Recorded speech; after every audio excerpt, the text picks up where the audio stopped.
as a sharing session. Okay, can you give us some glimpse or teaser for tonight's talk? Tonight's topic that is ALGA, Bio-Initiative-Oriented-Solution. Okay, so for today, I would love to somehow share my experience starting from my BSc level in UiTM and how I developed those BIOS initiative initially, and how do I extend that understanding towards a more comprehensive solutions in my master program. So it is an architectural journey where I find myself the best of me in doing what I love. So I think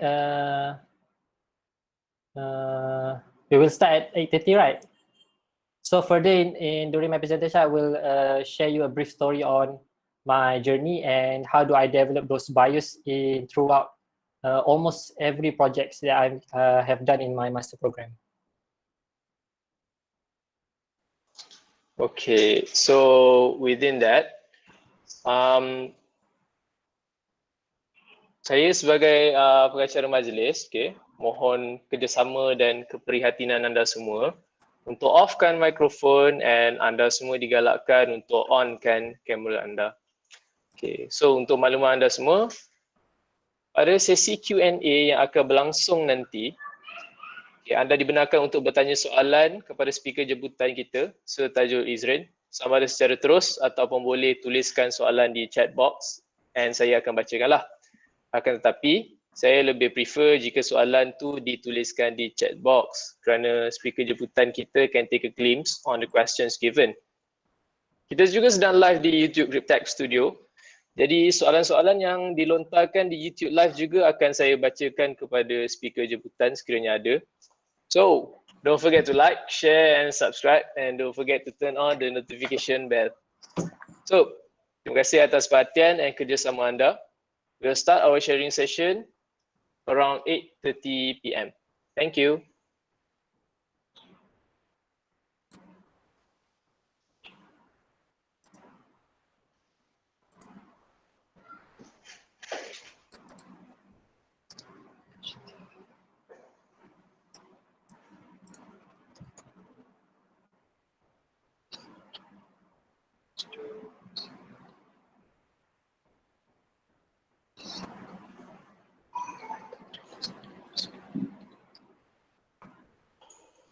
Okay, bismillahirrahmanirrahim.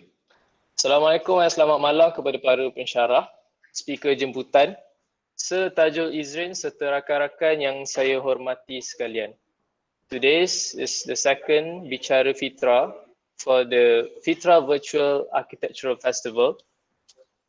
Saya, Izzat Hamizan or can call me Mijan, will be your host for tonight's sharing session. Saya mewakili pihak penganjur mengalu-alukan dan menghargai kedatangan anda semua pada majlis Bicara FITRA dan harapan kami supaya bicara ini memberikan ilmu dan manfaat kepada semua orang yang terlibat dalam bicara ini. Okay, for those that has just joined Bicara FITRA today, FITRA is the first virtual architectural festival organized by students of BSc 07 Griptech Studio from UiTM Puncak Alam. So do follow our official Instagram account to keep up the updates regarding FITRA Virtual Architectural Festival. Okay, so within that, macam yang kita tengok pada kita punya topik hari ini, okay, ALGA Bio-Initiative-Oriented-Solution. Okay, kita juga kita dapat a glimpse, okay, yang mana this topic has been developed since long time and also kita dah dapat nampak dah yang mana kita punya golongan berfokus pada talk hari ini adalah master students. So within that, saya berharap bahawa this talk can give a more focus towards master students, okay. Tapi still juga boleh ditengok and juga dipelajari oleh students BSc, okay, because dia punya topik yang ada ni is very high level punya topik, okay. Macam topik yang kita require masa yang panjang untuk develop this kind of topic and this kind of knowledge and kita boleh take a glimpse on the topic that will be elaborated and presented by Tajul Izrin, our alumni from UITM Shah Alam during his BSc and also in UITM Puncak Alam during his master's level. So, dengan ini saya nak menjemput Saudara Rizal Iman untuk bacaan doa bagi menyempurnakan perjalanan majlis pada hari ini. Silakan Saudara Rizal. Bismillahirrahmanirrahim. Assalamualaikum warahmatullahi wabarakatuh. Kita mulakan majlis kita dengan bacaan Ummul Kitab Al-Fatihah.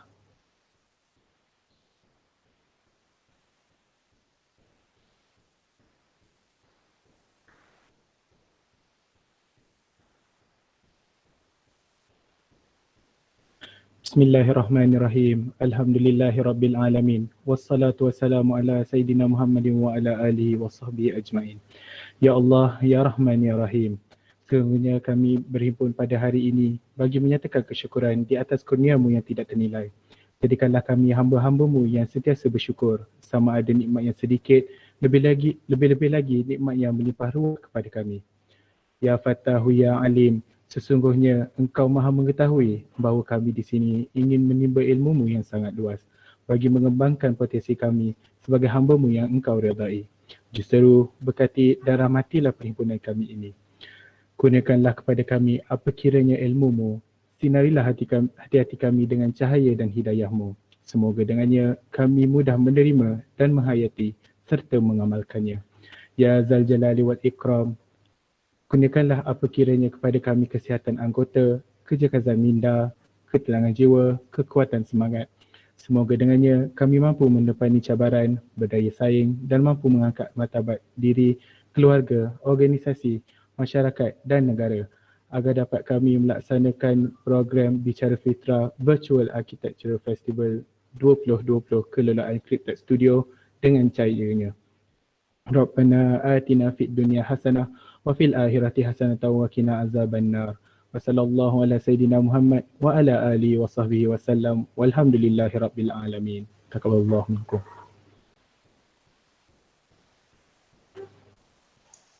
Terima kasih Saudara Rizal Iman atas bacaan doa yang dibacakan tadi.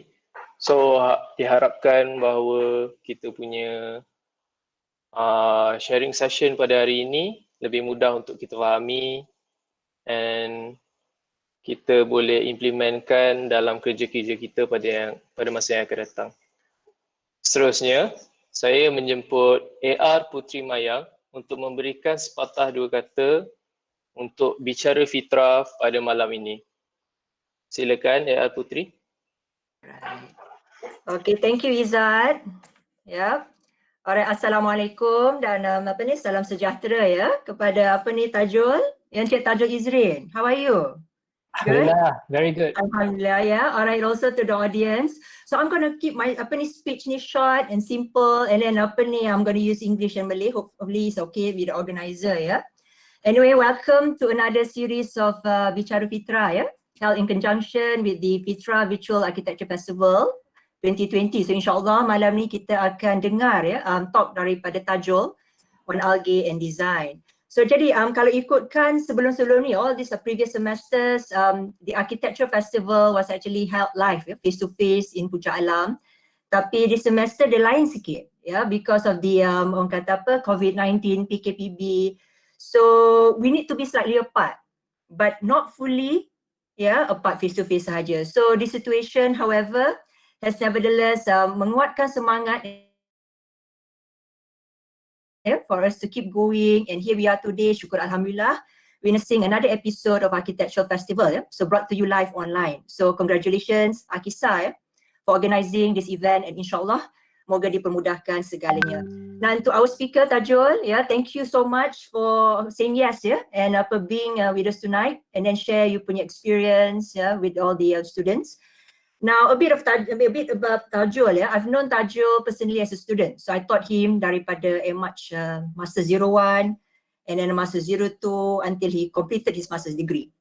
So I also had a chance to supervise his work, untuk design thesis. So I call him the algae guy. Kalau you tengok, dia suka warna hijau, So memang he's so into it. Algae, and he introduced me to orang kata macam-macam produk algae, daripada makanan, ada products. And then he's still orang kata so interested dalam topik ni until today. Anyway, Tajul, it's very nice to see orang kata to be able to witness your transformation, how you progress all these years. And tonight, alhamdulillah, he'll be sharing with you his journey. So all the best to you, Tajul, and I'm looking forward to your talk. Anyway, I tak nak ambil masa yang panjang, so I'm going to end my speech. So all the best, and thank you very much. So back to you, Izzat. Right, thank you.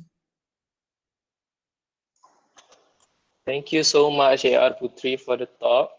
Okay, suka cita diingatkan bahawa sesi Q&A selama 20 hingga 30 minit akan diadakan pada hujung bicara ini. Soalan boleh ditanyakan secara terus daripada para pelajar ataupun secara bertulis di Q&A chat box. Macam yang saya inform tadi, I would prefer if the questions are written in the chat box. Thank you. So, without wasting more time, saya menjemput Sir Tajul untuk berkongsi ilmu dan tips on his talk, ALGA, Bio-Initiative-Oriented-Solution. Silakan, Sir Tajul. Okay, thank you, Izzat Amizan. So I would like to share my screen now.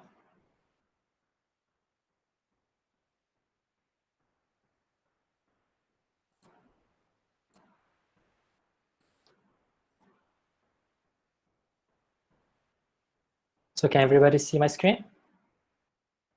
Okay. Yes, sir. Okay, so for today's topic, I would like to share with you ALGA, Bio-Initiative-Oriented-Solution. So brought to you by Cryptech Studio. Thank you, Cryptech Studio, for the invitation. So for the introduction, my name is Tajul Izrin. You can call me Tajul, or my students call me Sir Tajul. And previously, I was studying at SBPI Sabak Bernam, Intersable. So after finishing my SPM, I was given the opportunity to further study in UITM in architecture. But before that, there's a long gap, around 9 months before the semester started. So my dad have a piece of land in my hometown, so I decided to plant some chilies to sell at the market. So it was tough. I have a dark skin, and this chili planting is actually making my skin darker. And this is somehow where I started to fall in love with nature. So you see, when we're doing tough works or when we're dealing with nature, there's a very slow process. It is a very slow process, and there are wonders everywhere. So this makes me appreciate nature more because it is everywhere around us. So I get the opportunity to enter a Maverick Studio during my semester 1 till my semester 8. And then during my master, I joined with Dasat Design Lab. So I was lucky enough and have the opportunity to marry the love of my life at a very young age. So there's a typo there. Master in Construction Management, not Master in MArch, Aisyah Ramli. So we finished our degree together with flying colors, and somehow we develop our own understanding in our future career path. So I'm in love with sustainable architecture while she's still searching her passions toward architecture. It started to slowly fade. Then Kyla, my firstborn daughter, so we decided to work in an architectural firm, and for a year, and then we wanted to continue study. And then I entered MArch while she entered integrated construction project management. So both of us are doing masters together, and she loved it. The courses absolutely suit her very well. While for me, I'm still searching. There's something that I want to find, and I don't find the excitement of doing this anymore. So I wanted to find it in my master program. So I was having the class during the day while her class was during the night. So we didn't have enough money to send our daughter to a nursery. So we took care of her. So we're babysitting her selang-seli lah, macam I jaga during the day, I jaga during the night while my wife jaga during the day. So it was tough, and after a while during my final semester, my son Tajul was born. So I didn't know how we survived those situations financially or physically, but there's literally no time to do work, but yeah, we did it. So currently, we're making another difficult step where we decided to continue taking our PhD together. And it's going to be tough journey ahead. And at the same time, I'm teaching as a part-time lecturer at UiT Bucha Alam. I'm teaching Graphene Studio, semester 01. So that's a bit about me. And this is my family. So why I'm sharing this? Because I think my family is the reason behind my strength. When we are committed to a responsibility at a very young age, I believe that we will work harder. We will work harder to get the best result. And yeah, there's no time and no money and not even me time. I don't even have time to actually watching movies and stuff. Yeah, I literally doesn't have that time. Most of my time is just spending my time with my kid and then my wife. And yeah, but I am lucky. I'm very lucky to have a very supporting family, my parents, and the most understanding lecturers, such as Architect Putri dan Puan Shifa. I saw her just now in the Google Meet link. And then I have a very supporting studio mates in Maverick Studio and Dassault Design Lab. And yeah, they are a bunch of crazy yet dedicated future designers, and I am proud of them. Okay, so that's a bit about me. I would love to start my topics now.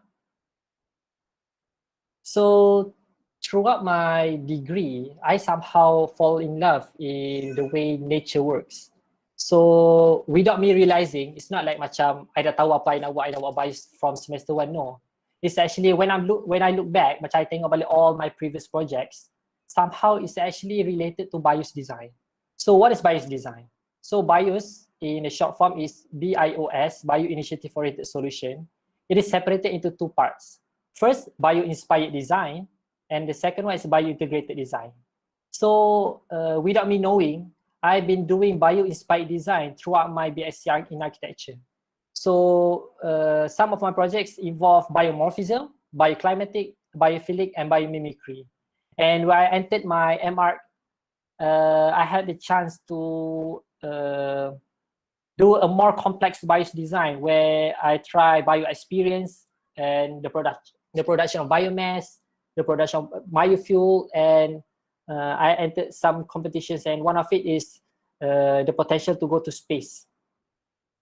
So my sharing session today will be separated into two parts, which is bio-inspired design during my degree and bio-integrated design during my master's.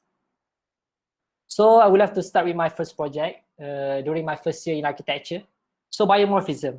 So biomorphism is actually, it is an attempt to use nature, a nature's model or a nature's punya character, and we turn it into a functional device or a pattern or a sculpture or something. So for example, we have trees. So the trees is actually aesthetic. We can transform it to an aesthetic column where it have branches and pillars. And then, for example, stars. So the pattern of the stars is actually derived by the Islamic architecture, where we biomorph them into a geometric screen panel in the mosque and the surah and stuff. So for my first project, it is actually during my first year, I have been using biomorphism in palm tree. So I've been choosing this kelapa sawit, yes, kelapa sawit, the growth of the kelapa sawit, the pembesaran. So I studied the texture, the patterns, and how I developed the growth and the movement of the behavior of the palm tree into a sculpture. So these are part of the projects.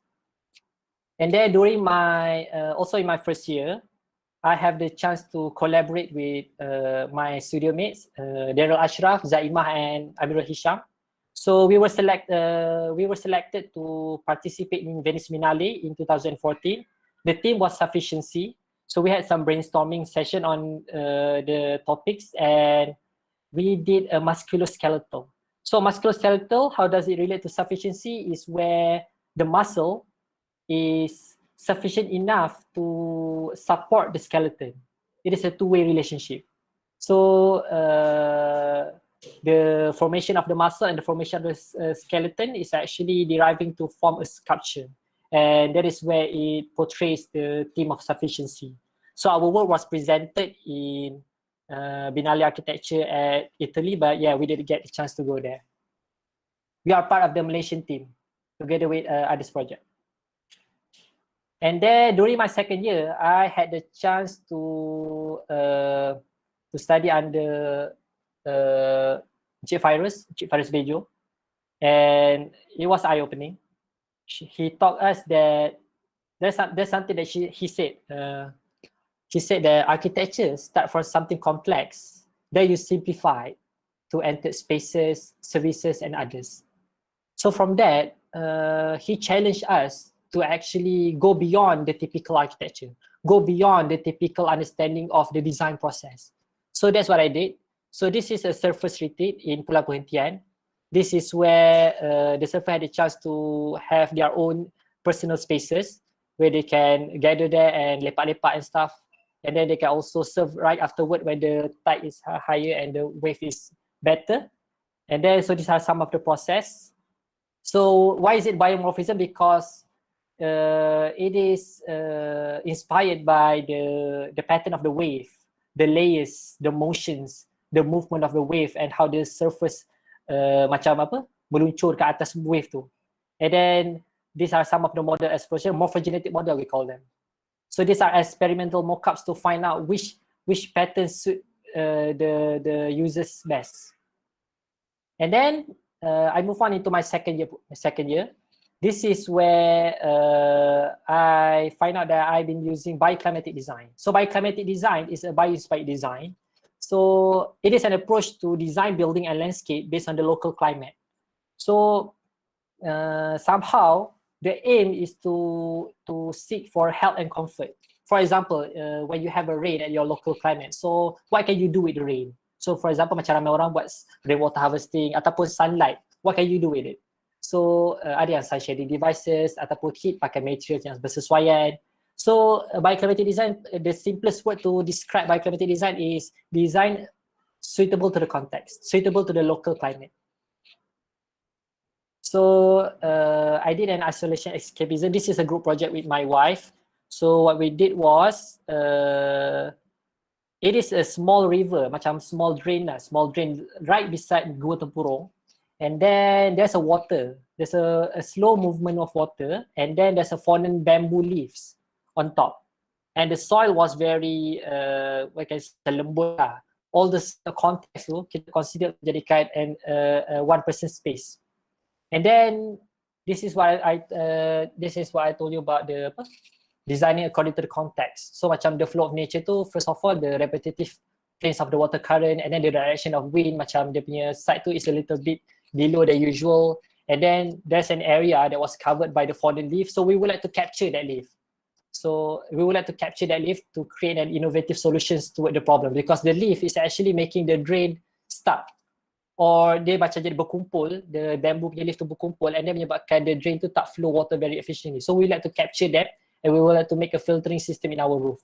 So the shape also derived from the vertical height of the bamboo leaf. And then we created a tools to actually filter water through soil and through leaves. So these are macam staggered punya bottles, macam kat atas sekali tu ada soil and then ada leaf and stuff, and then benda tu akan filtered, so bawah sekali tu air tu akan jadi jernih. So we did an experiment, yes, soil ataupun apa-apa benda yang fallen from trees ataupun at the ground, they actually ada their own way to purify water and purify air. So this is the experiments that we did, and yeah, the above part is actually the macam hypothetical question dah. Macam biasanya dekat mana-mana rumah ataupun mana-mana atap selalu ada leaf yang berkumpul kat gutter. So how do we resolve that problem? So we created a solution through this scheme where the fallen leaf akan jatuh and then dia akan trap dekat the end, and then benda tu akan decompose and jatuh balik the nutrients from the shredded pieces tu back into the lake, back into the river. So next is biophilic design. So biophilic design is a concept that normally building industry akan guna untuk increase occupant connectivity dengan nature. Simple word dia adalah dia antara interaction between human, nature and space. So for example, courtyard dalam rumah. That's a very simple biophilic design. And maybe a selection of plants, macam ada certain level of plants dapat absorb more carbon dioxide and can purify air. Ataupun openings can actually give you daylight, not sunlight. But then if you have a shading device or something that can slowly decrease the penetration of light, you can have a filtered light, which is very good for your health. So these are macam moving back to my 03 design, where I'm making a stargaze observatory using timber structure. So the biophilic design is actually making a human space and nature interaction space where they can stargaze above. The installation is free and open for public, where they can go up and then they can stargaze around. So this actually create more connection between the human, the appreciations toward the sky, the galaxy, and then also the natures that macam the shrubnya akan install dekat around the structure. And then my next project is actually during my semester 5. So this is actually a steel structure project, but then I would love to create the bio-inspired design that I'm doing this in this project is actually I would like to link the connection between the outside and the inside. So at the center of my design, there's actually a courtyard where the courtyard will celebrate the people coming from the outside, and then it is anchoring the whole spaces. So we love to promote health and promote somehow a place for someone to relax and have a good looking at the views. And then I also use this facade where the facade have a small openings where it can create a diffuse light. So this diffuse light is actually a filtered light, which is very good for the health. So this scheme is actually also considering the orientation of the east and west, and then the part where east and west is the part where the facade is macam kita operate the facade tu lebih kat belah yang kita nak reduce the heat gain from the direct sunlight from the east and west. So next is this is the next level, biomimicry. So biomimicry is it's a common term for me. I've been knowing biomimicry for a long time. So biomimicry, the difference between biomimicry and all the bio-inspired designs stated before this, the biomorphism, the biophilic, and the bioclimatic, is that biomimicry solve human problems. So before this, macam maybe kita inspire and then kita create something from that. But this one, they're inspired from nature. They study the nature models and their characteristic behavior ataupun ecosystem, and then they're able to solve human problem. For example, the simplest one that we common dengar macam kingfisher bird. So the kingfisher bird punya paruh have the ability to jump down to the tasik to catch fish. So the ability to actually dive very deep down and able to capture the fish tu is inspired by a Japanese punya engineers and architect where they develop a bullet train. No architects, engineers. And then whales, for example, whales is an inspiration to make a submarine. You know that? So the ability to deep down and to have sebab whales is a mammals, and then whales able to contain their nafas tu very lama kat dalam air, berhari-hari. And then the submarine also using that method of air and pressure, and they inspired from the whales to develop their own skin. And then sea sponge. So one of the most famous biomimicry building is actually Gurken Tower, designed by Norman Foster. So the Gurken Tower, the bullet-like shape is actually inspired by sea sponge. So there's not so much building that are considered high-rise in London. So Gurken Tower is one of the few that is quite high. So they have to consider the wind pressure. So what they're doing is they study the sea sponge. How does the sea sponge manage to maintain its shapes at deep down underwater current? So underwater current ni sea sponge ni air dia kuat. So sea sponge dapat able to retain dia punya diri tu sebab apa, dia punya shape tu dapat transfer the load ataupun the pressure around the structure. So that's what Gurken Tower did. So this is actually a biomimicry project. the student leaders for the project is the student leaders during this semester was actually Puan Shifa. So what I did was I am mimicking the hills. So our student center project was actually located beside the Dewan Berlian at UiTM Puncak Alam. It was a hilly site. There's a lot of hills, steps and macam-macam bukit buka yang di permukaan dia tak rata. So from that hills, I was inspired to actually mimic the characteristic of the hills to create my own scheme. So I would love to macam-macam bukit dia akan tangkap rainwater and then dia akan diffuse the water to the inside and then dia akan ada daylight punya exposure all day long and then dia akan ada, kalau macam even kalau kita nak naik bukit pun kita akan ada trails, so benda tu akan potong by layers and steps and so on. So what I did was I have a rock climbing program, a bicycle program and a jogging track around the hills. So dekat inside pula saya macam nak imitate the properties of the cave where they have macam linkage towards the cave. So dalam cave tu pula ada laluan. So sama juga macam my scheme where there's a hanging walkway yang akan go through my design macam properties cave. So my design ni actually the jogging track and the bicycle track revolve around the hills, which is the building itself, and then all those stepping landscape tu akan enhancekan lagi the collection of rainwater from the roof to the collection point at the end. So I entered a competition right after my degree, and during my final semester, I actually entered a competition. It is a facade design competition held by ICT. So I managed to get a top 5 finalists from this scheme, and then this facade design was actually an imitation from the skin of a chameleon.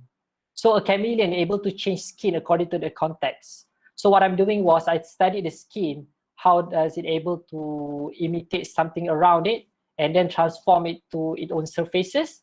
And then that is where I'm making an interactive facade where every single time there's a car coming, atau the car macam jalan one by one, then there will be imitation of the lights. So the light akan follow the car throughout the night tu, dia akan follow je the car. So kalau car jalan dia akan bergerak, kalau car jalan dia akan bergerak. So in an interactive display suitable for the team. So somehow that is my degree, and then macam I kata tadi, I tak tahu selama ni I actually doing all this bio-inspired design, but looking back, that is my passion. That is what I'm looking at. That's how I look at things. I always use nature as part of my design process. It always started with nature. It always started with context. Whether it is biophilic, biomorphism, biomimicry, or bioclimatic. And then, Alhamdulillah, and I managed to finish my degree. And there's something missing. It's like macam I always having the opportunity to score for every semester. Macam my design always got A ataupun A+. But then I didn't find the excitement anymore.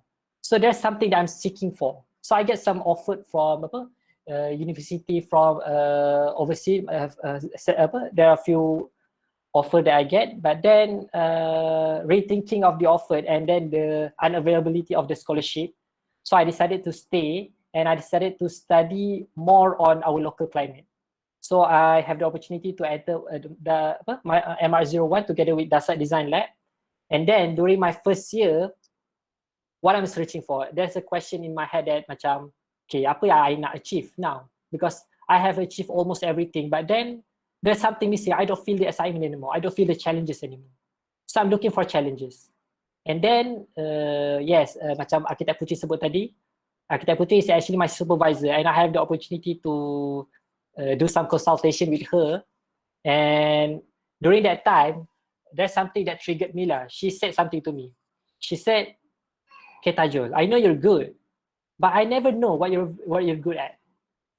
So macam that simple question been bothering me around for the whole year. And I cannot stop thinking about it. It is true.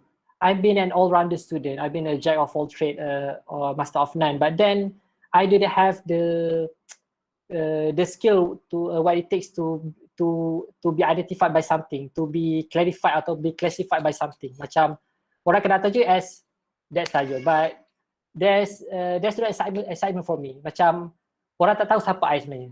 So I rasa macam there's keperluan untuk I seeking out apa diri I suka dan apa yang I boleh sampaikan ke orang, apa yang I boleh share dekat orang lain. So that is where microalgae came to the picture. We went to Sri Lanka during my second semester and we have the opportunity to visit one of the Joffrey Bawah punya landscape design, dia punya park. And then that is where I first met with microalgae. It's not my first met, bukanlah macam that is the first time I jumpa microalgae. It's actually I inspired from the ability of the microalgae. So at that park tu, dekat taman tu, actually ada macam tasik, bukan tasik, macam kolam tau, kolam yang macam tasik. And then kawasan tu tak ada pokok sangat, pokok dekat sekeliling.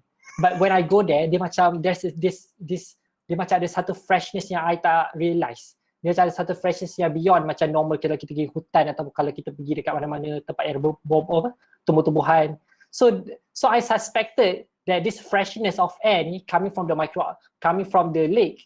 So the lake was green. The lake was it was dirty looking ataupun nasty looking for some people. But then I think there's something special about it. So I balik daripada Malaysia tu, I seek out what is it about. What is it actually benda green yang dekat dalam air ni.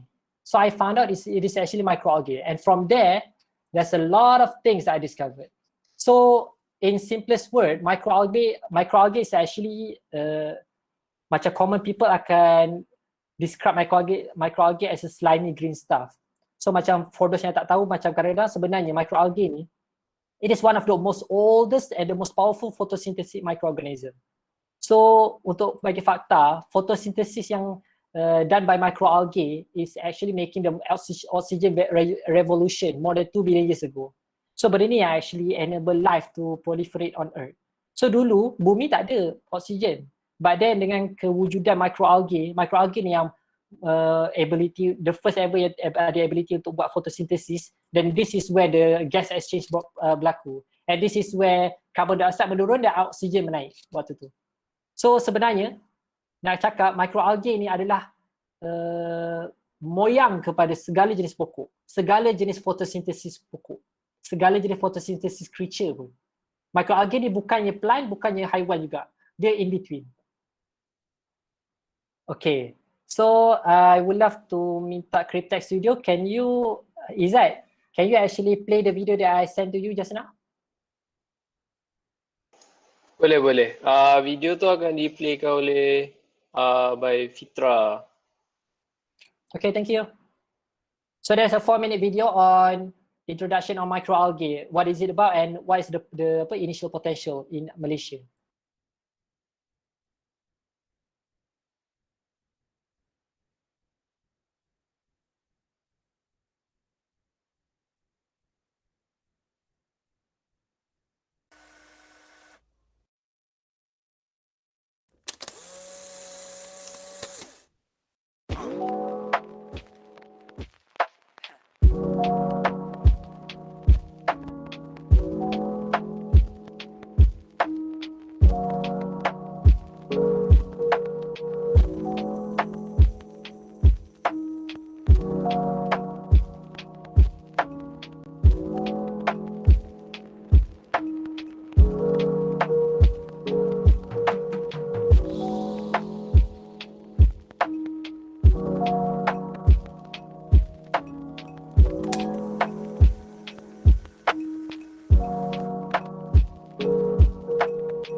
So yeah, that is microalgae. So as you can see, normal people usually describe microalgae in a very nasty situation. Contohnya macam tasik yang penuh dengan hijau tu, ya orang kata tu algae kotor. Orang panggil tu toxic algae bloom. So what happened was bila microalgae ni dia terlampau banyak, dia akan jadi harmful untuk environment yang ada dalam tu. It is good, it's a very good punya organism. But then kalau dia terlampau banyak kat satu benda stagnan, dia boleh merosakkan ekosistem yang lain. So in a way, betul boleh jadi potential and disadvantages. So macam potentialnya adalah the capability untuk tumbuh kat mana-mana. So kalau you tengok dekat belakang sinki you ataupun mana-mana tempat yang ada moist atau ada air ataupun kat dinding ataupun kat lantai, sentiasa kat kawasan run off air tu mesti akan ada hijau. Dan hijau is one of the species of microalgae. So there's more than 200,000 microalgae punya species, and one of the most famous is actually spirulina atau Chlorella. And then yes, microalgae dengan very few inputs, they are capable untuk produce a very good punya product lah. So yeah, dia geli, tapi sebenarnya dia lah yang menyebabkan oksigen kat dunia ni jauh lagi banyak. So oksigen yang dalam laut yang dikatakan tadi tu adalah actually datang daripada seaweed. Seaweed is a part of microalgae. Dia adalah salah satu spesies microalgae. So kalau nak kata pokok yang sebenarnya bagi oksigen, no, not really. Oksigen came from microalgae in the form of seaweed and others. So macam yang mention dalam di video tadi, so it required carbon dioxide, the best ever carbon dissipation punya creature yang dapat transform carbon dioxide into oxygen, and then the ability to absorb sunlight, and then buat the best ever photosynthesis punya microorganism compared to trees, and then they need water je. So water ni bukanlah nak kata dia perlukan water, water tu adalah dia punya habitat dia. So they live around water. So benda ni juga ada banyak research paper and stuff yang buat on water purification, how microalgae able to make water purification. And then nutrient. So kalau tengok kenapa all this longkang, all this tempat-tempat kotor, tempat-tempat yang ada sampah ni, kenapa mesti ada algae? Sebab nutrients. Sebab when there are a lot of mixing dalam tu, macam mixing benda-benda nutrients, bukanlah nutrients, apa-apa content yang ada dalam products akan menyebabkan nutrients punya exposure dekat air. So that is where microalgae capable untuk take all those nutrients and transform it jadi food. So makanan dia mudah je. Dia nak air untuk minum, dia nak carbon dioxide untuk nafas, and then dia nak nutrients untuk makan. And then dia dapat terima matahari. So from there, dia punya biomass production tu, kalau kita cultivate with the right way, with the right method, we can actually produce a lot of biomass within a single day, able untuk produce double itself. And then it can also, banyak dah recent investigation on biofuel. Biofuel is actually minyak kereta, minyak masak. And then from minyak juga kita akan ada biogas. And then all this minyak juga akan ada ability untuk create biodegradable product, bioplastic.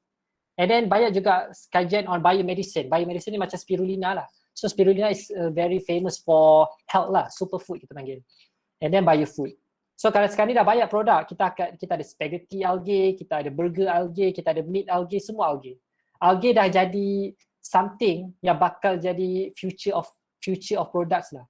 Dan benda ni kita tak sedar sebab kita dekat Malaysia ni, kita developing countries, kita tak look into environmental punya aspect lagi. But other countries, they dah start looking at microalgae as future punya substitute untuk most of the things yang kita pakai sekarang.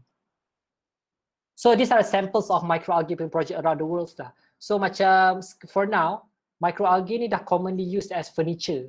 So macam from ada kat atas ni ada part of ecology studio, dia ada buat all this installation on microalgae punya tumbuhan dekat rumah, macam mana dia boleh harvest dalam masa satu hari, dia boleh terus makan dalam masa satu hari. So the recommendable punya dose untuk ambil kalau spesies spirulina is 1 sudu sehari. So these are some of the most macam furniture, macam ni algae curtain, ni algae wall, and ni macam algae lamp. So algae juga ada ability untuk produce light sebenarnya. So algae dia ada produce the ability untuk transfer, dia ada storage cahaya kan, dia boleh diffuse balik light tu dalam bentuk green. So waktu malam algae ni sebenarnya dia boleh bersinar lah, dia akan reflect cahaya jadi something estetik lah, jadi cantik. So banyak orang gunakan their ability dalam installation. So there's all around the world, there's a lot of installation going on with algae. So for example ni dia harvest microalgae and dia akan sebarkan macam algae chips kat semua orang. And then this sample of installation ni, actually for every strip ni adalah bersamaan dengan satu pokok besar. So imagine ada berapa banyak strip sini. So the ability untuk dia convert carbon dioxide is far more efficient daripada pokok. Installation ni saja macam seolah-olah macam satu taman kecil, the ability untuk convert carbon dioxide. So untuk comparison, satu botol botol besar tu bersamaan dengan satu pokok besar. Itu persamaan macam mana dia punya nutrients yang dia boleh create ataupun dia punya carbon dissipation. And then these are some others lah punya installation. So kita juga ada all this installation on facade ataupun ada yang orang integratekan dengan infrastructures macam jabatan, macam photobioreactor is one way untuk cultivate microalgae dalam dense punya situation. And then these are some of the facade yang memang dah ada real life. So dalam dunia ni ada satu je project algae, which is algae building dekat Hamburg, Germany. So this is a collaboration between architects and a lot of consultants lah, engineers and stuff. And then this project is actually using microalgae in cultivation at the windows tu, dekat window punya panels tu. So they use this to do biomass heating. Sebab dekat Jerman tu ada situation where it is very cold, so the biomass heating will produce a renewable energy lah untuk the occupants. And then these are some of the proposals yang around the world ongoing, dan ada juga some of it ada proposals. So benda ni is not something new lah, but it is new from Malaysia.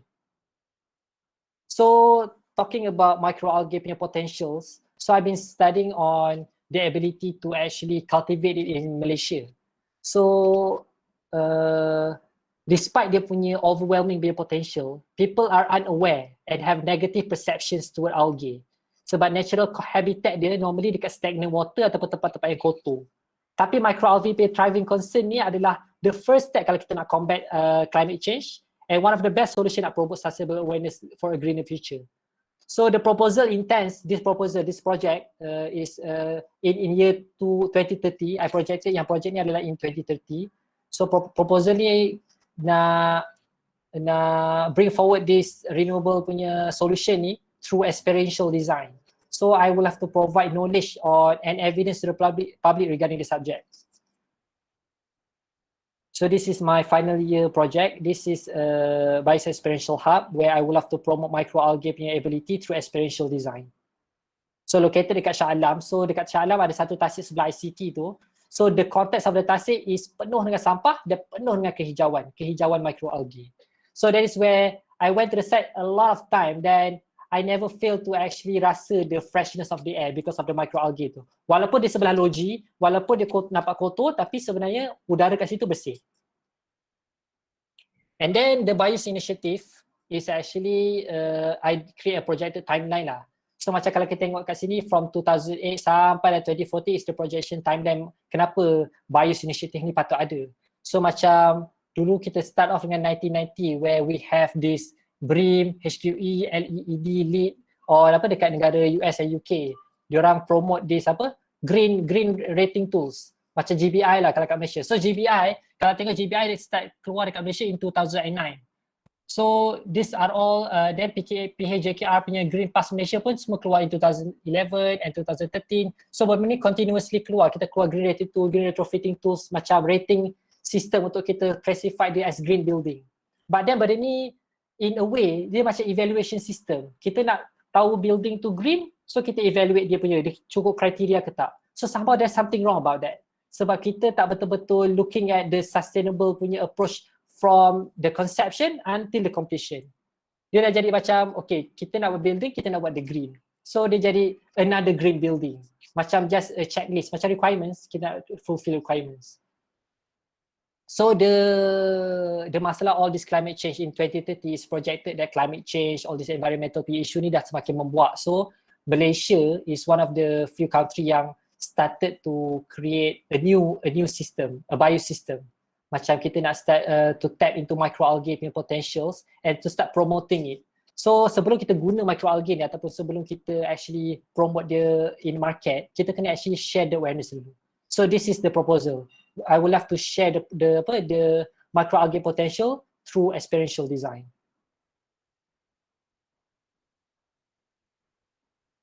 Okay, so some of the issues and the solution is actually the lake itself lah, sebelah logi, and then ada carbon dioxide kat area kawasan tu, and then penuh dengan congestion sebab tu dekat tengah-tengah bandar Shah Alam.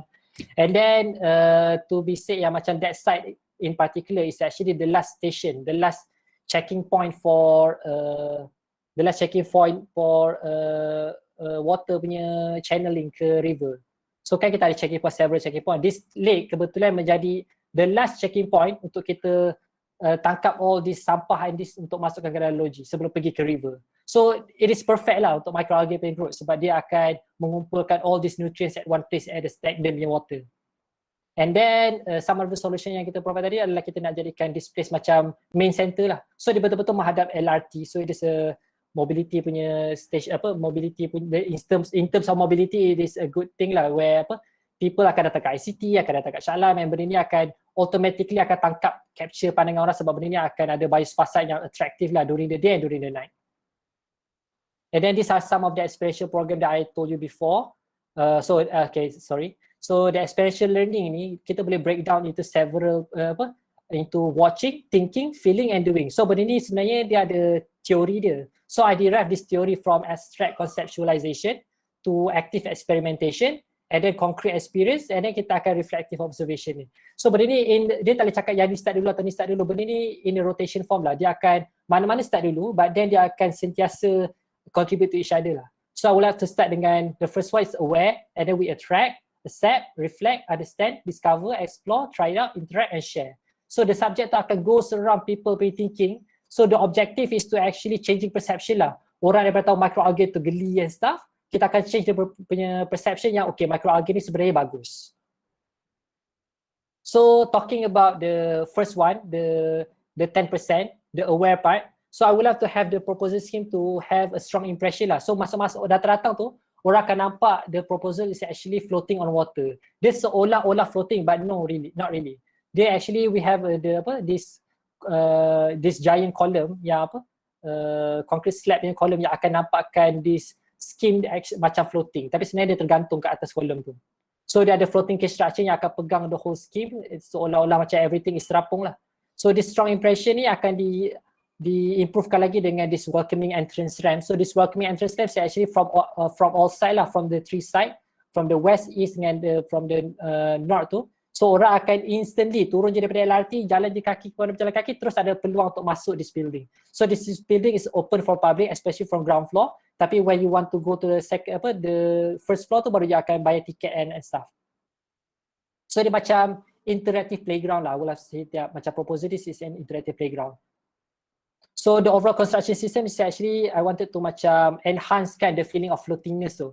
So kita ada integrated PBR system at the whole facade system tu dekat the floating case structure tu kita akan ada 6 wings, and then the building core tu is actually a separated freestanding building cores are placed dekat preferable pin distance lah.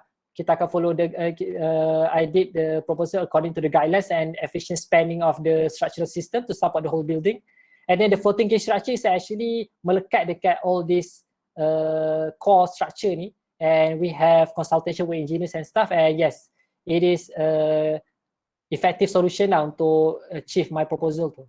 And then I have a rheothermal surface staircase. This is where the experience tu akan to the maximum potential lah. Dekat tengah-tengah tu akan ada rheothermal surface akan connect the whole program. And then I have the spanning slab yang akan go throughout. So macam kalau orang masuk my project ni, dia akan nampak macam it is a columnar structure. Nampak macam opening je everything. Tapi dia is a columnar structure, tapi sebenarnya dia ada building core where the services are in there. And then when dia dah aware and then dia dah attract untuk masuk, and then baru dia accept. So the 30% is actually accept the fact tu. So starting point tu, mana-mana dia masuk, mana-mana arah pun dia akan go through this bio exhibition on cakap pasal keburukan alam dah buat sekarang ni. Keburukan yang berlaku pada alam. Contohnya macam waterways ataupun climate change ataupun air pollution. So masuk-masuk lagi dia dah reflectkan diri dia yang okay, there's something that we have to change. So dia understand yang dia so the 40% dia understand yang ada solution. There is a solution. So at the end of the exhibition tu akan ada macam a hint yang macam microalgae ni boleh provide solutions. So microalgae punya solutions tu macam I mention tadi lah. So the ability of the microalgae punya biofacade tu actually having the ability to absorb carbon dioxide dekat the congested area, receive all the direct sunlight. So my proposal ni actually facing east and west. Okay, not preferable for typical building, but for my building I would prefer it to have an east and west facing so that saya dapat all this direct sunlight. So all this direct sunlight is very beneficial for microalgae growth. And then the stagnant water is actually at the lake lah. So dekat lake tu memang stagnant. So this is where the lake tu actually akan jadi mana saya dapat the sample of microalgae tu untuk be filtered and then to run through my facade. And then the nutrients also at the lake. Semua tu boleh available kat lake sebab benda tu takkan putus. Sampah akan sentiasa ada dan this thing will run, this thing tak memerlukan cost yang free lah untuk dapat all this input. And then the output is they can produce oxygen, photosynthesis, clean water and microalgae biomass lah. So macam saya nak bagi disclaimer sikit the proposal the intention of proposal is not to cultivate microalgae. The intention of proposal is to educate people on microalgae through experiential design. So bukanlah kata tempat dia macam kilang untuk produce algae, tak. Dia just bagi hint on apa yang microalgae capable nak buat, but then they still produce enough energy to support at least 50% of the renewable energy yang building tu perlukan. So the discover part is actually the phenomenal emotion where the staircase tu ada kat situ.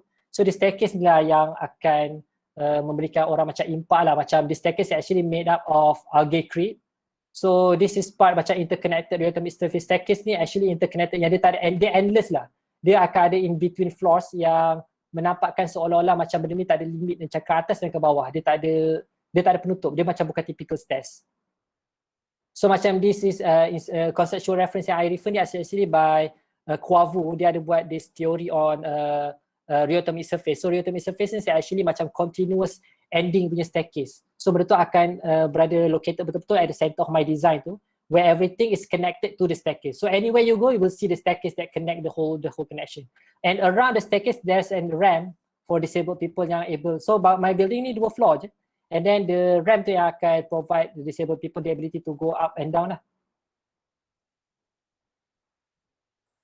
And then on the floating cage structure, so you have the chance to get the ground floor, the first floor to try out lah, to try out some food. So there are sample macam microalgae cheese, microalgae superfood, spirulina, microalgae water, spaghetti and stuff. So this living facade ni actually able to produce the materials and ingredients need lah for the biocafe dekat structure ni. So apa you kan nampak ni kan dekat sekeliling my building ni actually ada this biofacade. So the biofacade akan walaupun dia open 100% tapi this biofacade akan reduce significant heat gain sebab dia macam lamination, dia macam lamination tapi through microalgae punya microorganism yang tumbuh hidup dalam tu lah. And then the floating platform tu akan menyebabkan orang interact lah, so dia akan ada ruang bawah dan ruang atas. So this is the facade system yang I propose lah. So the facade system simple je, just the flat panel photobioreactor and ada seamless finishes. So benda tu datang daripada lake, kita filter naik atas direct pump and then kita ada tubularizer untuk naikkan and then kita ada closed loop kat belah atas untuk harvest kat belah atas and throughout kita akan ada this biofacade dekat around my building. And then benda tu akan at the end dia akan masuk ke dalam biomass punya tank and then akan ada power converter untuk convert into electricity.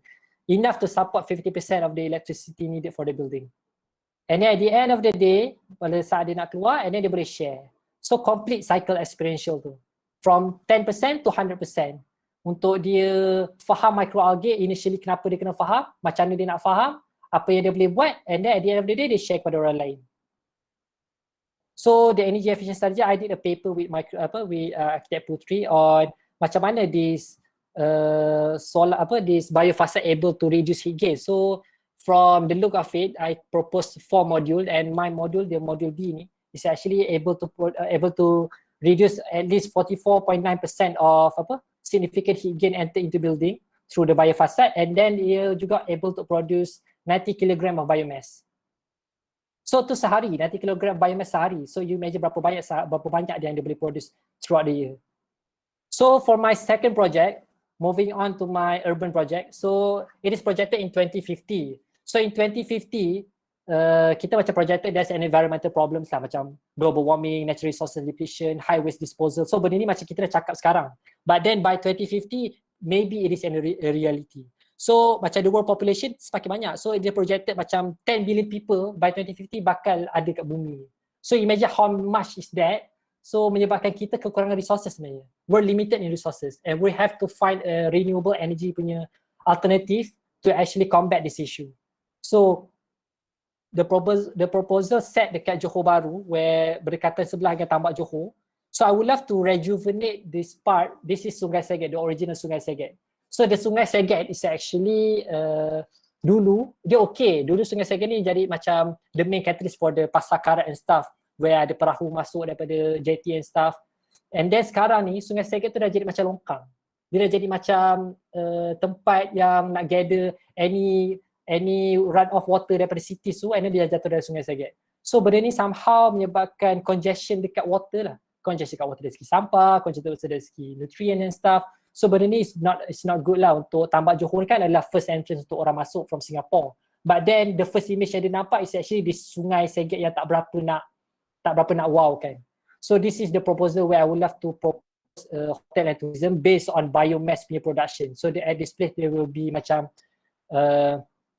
biomass punya production, and nanti I akan terangkan right after this. So the location of the site is actually in between Malaysia and Singapore. So this place is actually stagnant. So as you can see, the tambak Johor tu actually dia zaman dulu dia actually ada macam jambatan, and then dia ada macam drain untuk allow water from this side to go to this side. But then after Jepun dah collapse kan in World War semua tu, and then sekarang ni benda tu solid wall yang separatekan dua laut ni.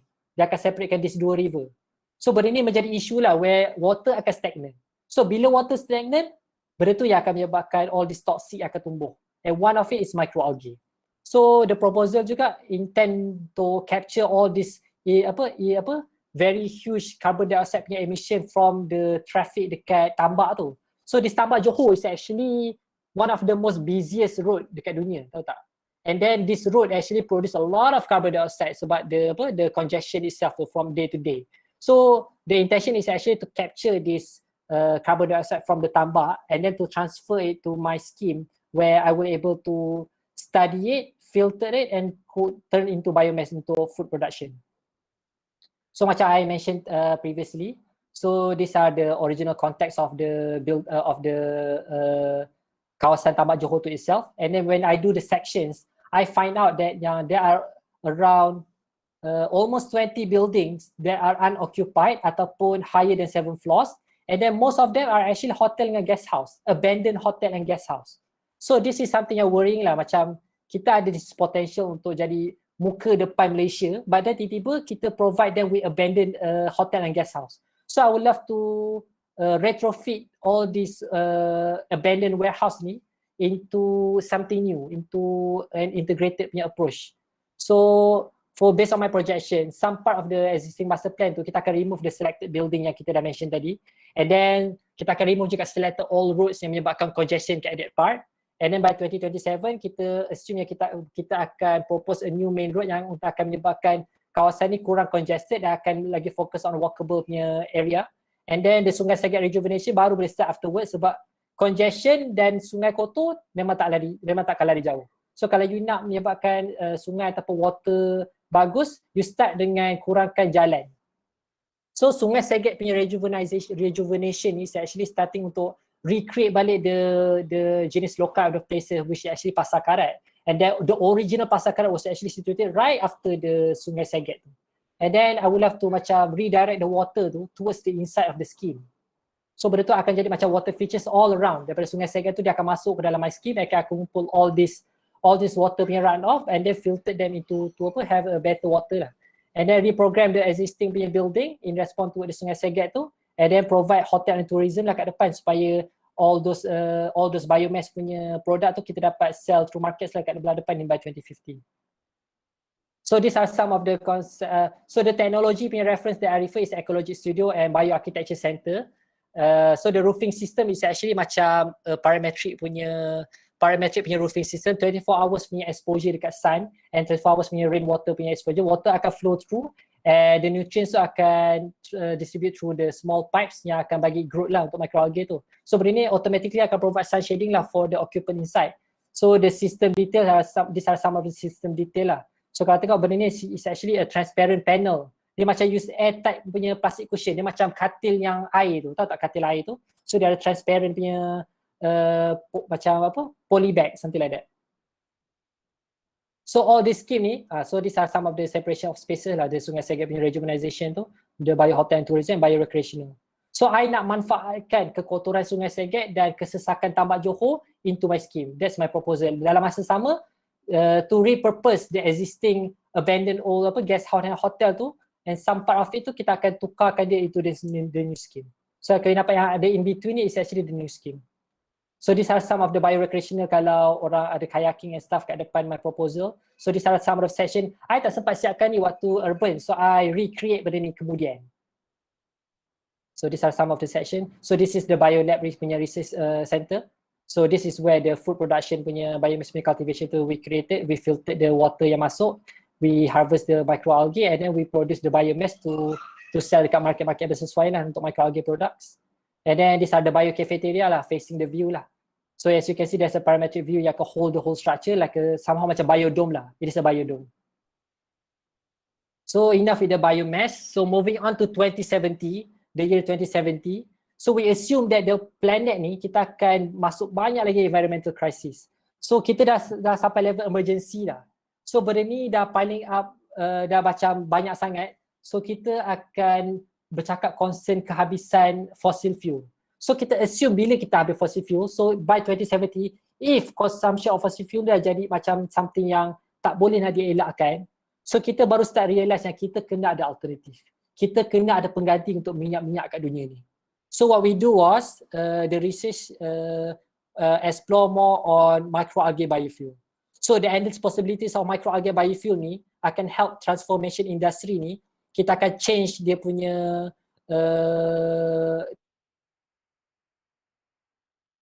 scheme lah from harvesting renewable energy kepada creating a neutral mobility throughout the whole infrastructures of the city. So it is a high-rise project, but then I integrated with some urban part.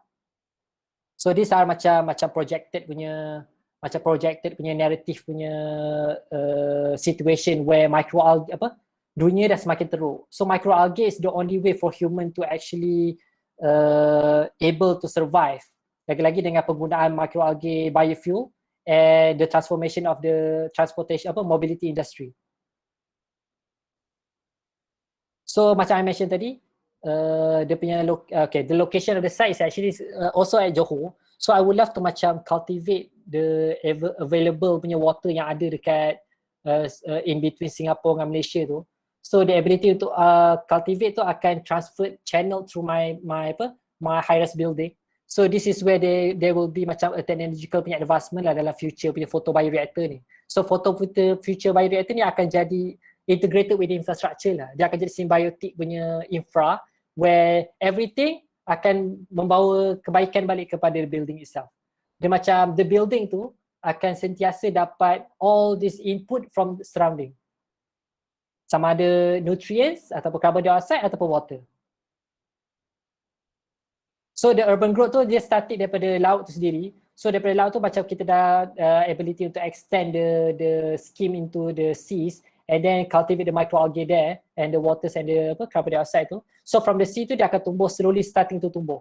So dia akan move to the land dan dia akan start tumbuh on the lower part of the high rise and then at the end of the day baru dia akan masuk fully integrated with the city and then dia akan jadi the full high rise tower lah.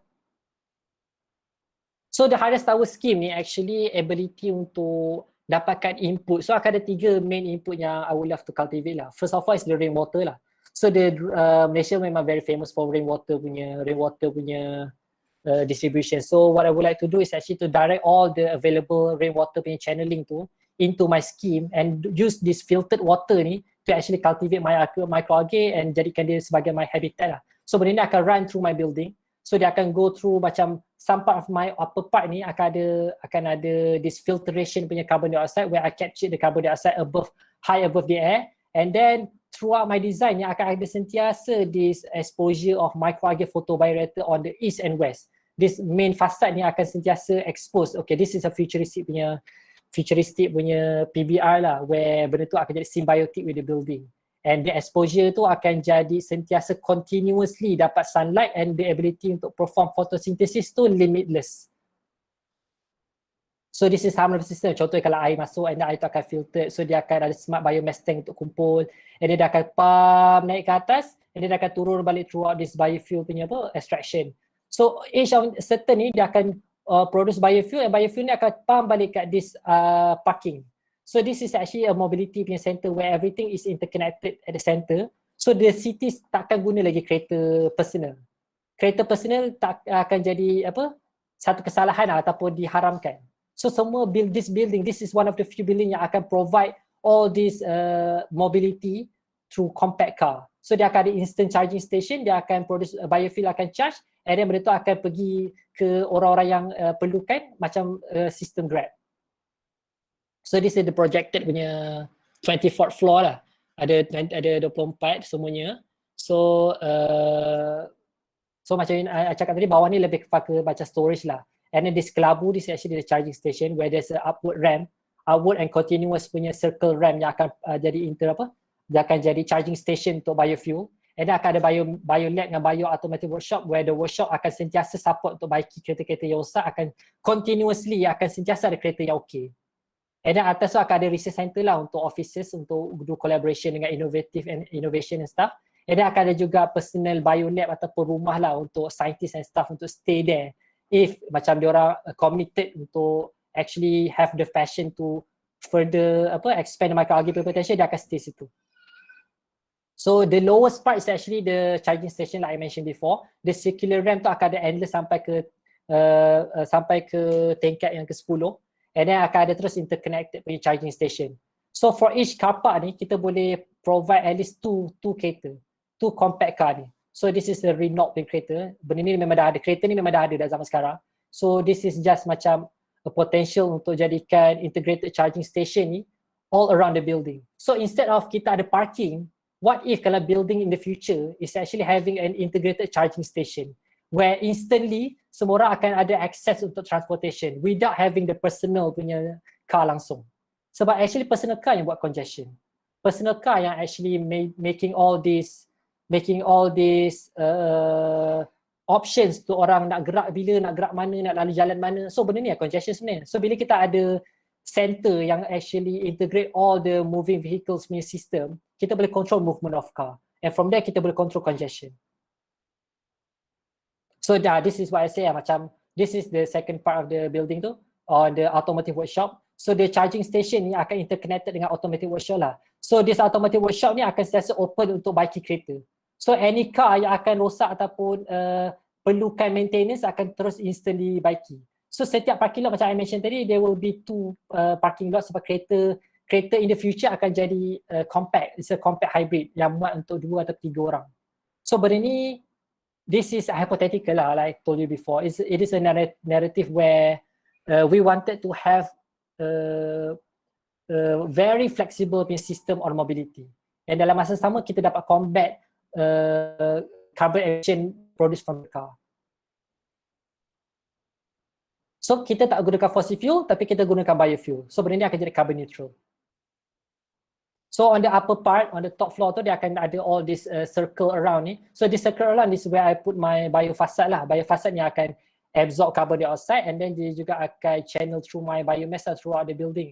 So this bio research center ni actually macam tempat yang untuk macam at the center ni adalah tempat untuk refresh lah, untuk orang dapat refreshment, untuk macam dia dah penat and dia boleh dapat refreshment in between, and belakang dia there's a toilet for girls and women, and then dekat belah atas ni ada sebenarnya collaborative platform lah, dia akan bincang, dia akan discuss and stuff. And then moving to the macam personal punya part, so this is a bio laboratory. So benda ni macam kita projected in the future scientist sebenarnya dia akan ada tempat dia sendiri yang memang khusus untuk dia develop all these things. So macam instead of orang kerja jauh and dia kena datang office, what if those scientists tu sebenarnya boleh tidur je kat office and then dia boleh instantly work from day to day. So this is macam betul-betul an effort lah to combat climate change, where all the scientists, all these innovators, all these activists sebenarnya diorang betul-betul passionate and betul-betul commit untuk combat this, and this scheme ni sesuai lah untuk those kind of situation. So these are some of the details yang ada lah dalam my scheme tu. So the construction is simple, ada main core kat tengah, so everything is connected to the center, and from the main core tu kita separatekan into 3 parts. So this part ni akan ada fire staircase, and then kita akan ada this capsule lift, and then kita akan ada belt truss untuk hold on the biolab ke sekeliling, and then kita akan ada this parking lot punya installation tu throughout ke atas. So dia akan ada 2 part, this parking akan ada at this part and at this part sampai 10th floor. So these are some of the details lah yang ada dekat this panel punya fasad ni, where the biofuel tu akan go through the photobioreactor in between the vertical louvers tu. And then moving on, for example macam kita maybe lah kita kata yang bumi tak semakin okay. Why? Macam we have been doing this but it is too late. So in year 2100, it's projected that planet Earth ni dah jemu sebenarnya. So dah macam-macam dah spesies yang datang dan pergi. So boleh kata almost 90% lah yang dah datang dan pergi dalam dunia bumi ni sejak 3.8 billion years ago. So the question is, are we next? Adakah human population akan menjadi mangsa kepupusan? So the solution is simple. The Earth is dying and the only possible way to survive is we should spread out into space. So there's a lot of research and investigation done by, contohnya macam the famous Elon Musk, Tesla, the SpaceX program. So those are one of the things yang actually look into the potential of terraforming Mars ataupun Moon. And surprisingly, even since 1990, NASA have been doing research on microalgae and been actually taking microalgae as superfood. So microalgae dah lama dah dekat space, and NASA dah lama cultivate dia dekat space juga untuk dapatkan superfood yang instant. Sebab kita tahu space ni kita kekurangan certain benda untuk hidup. So microalgae ni surprisingly dia capable nak hidup even dekat space. So the first establishment of human civilization ni kita require a permanent habitats and the potential untuk self-expand and self-sustenance through the advancement of alga culture. So normally kita dengar agriculture kan. So this is the future of alga culture, where we cultivate algae instead of planting trees. So this is actually a collaboration with Kamal Patio. So we did this scheme and I extended the scheme with my own initiative lah. So we submitted for the KLAF Mars. Yeah, we didn't win because we did it at the very last minute. But yeah, but the potential is there. So macam sayang I rasa nak buang. So after my master, I develop lagi this scheme untuk tengok dia punya capability boleh pergi mana. So these are the projection on the future habitat of microalgae in space.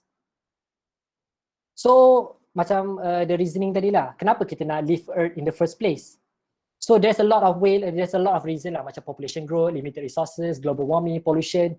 Earth dah tak mampu dah nak tampung manusia dengan population yang semakin banyak. So it is projected yang maybe kita akan kena keluar dari bumi kalau kita sempat. So kenapa kita tinggalkan bumi? Sebab kita nak cari resources baru. Kita dah rosakkan bumi, sekarang ni kita mungkin nak terraform planet lain pula untuk future expansion of our planet, future expansion of our species.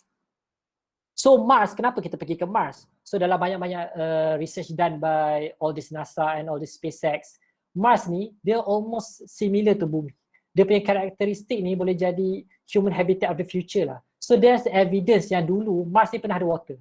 Dulu evidence yang Mars ni pernah ada water, but now the water is actually become ice. So Mars ni sangat sejuk. So the water tu ada deep down bawah dia punya planet, dalam kerak dia, dalam bentuk ice.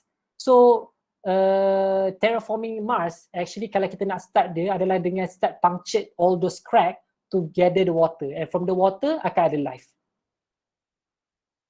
So preparation untuk pergi tu sendiri adalah datang dari bumi lah. So this macam fotomontaj yang I buat ni actually macam bumi lah, bumi dah makin hijau, algae dah start penuh, and then toxic all the stuff, and then this space launch ship ni ada ready untuk this part tengah ni untuk bergerak. So this part is the rocket ship lah, where the spaceship installation will be done, and then benda ni yang akan blast off to the space untuk pergi ke Mars. So the separation of the space simple je, all bawah ni semua blower and thruster lah untuk dapatkan the initiative untuk bergerak ke depan. And then dia akan tinggalkan this part je yang akan terraforming the first place tu. The other part tu akan stay dekat space untuk teruskan jadikan the space station untuk terima lagi all this upcoming spaceship yang akan datang from bumi. So the solution dia macam bunyi dia macam susah, tapi I would like to make it simple lah. So the solution tu may be simpler, where we go back to the basis way of doing things lah. So human ni, we come, we adapt, we live, and then we grow. It is that simple. Daripada zaman batu lagi. We keep on our civilization, and the way we survive is because we're always done in that way. So the basis of human survival is actually the ability to adapt and then to grow. And then, so kalau kita tengok this projected punya timeline ni macam 1 million years ago kan. 1 million years ago tak ada apa-apa kat bumi. All these resources je ada. And then kita start datang as orang batu, zaman batu. Kita duduk kat gua and cave. And then kita start buat all these habitats sekeliling sungai.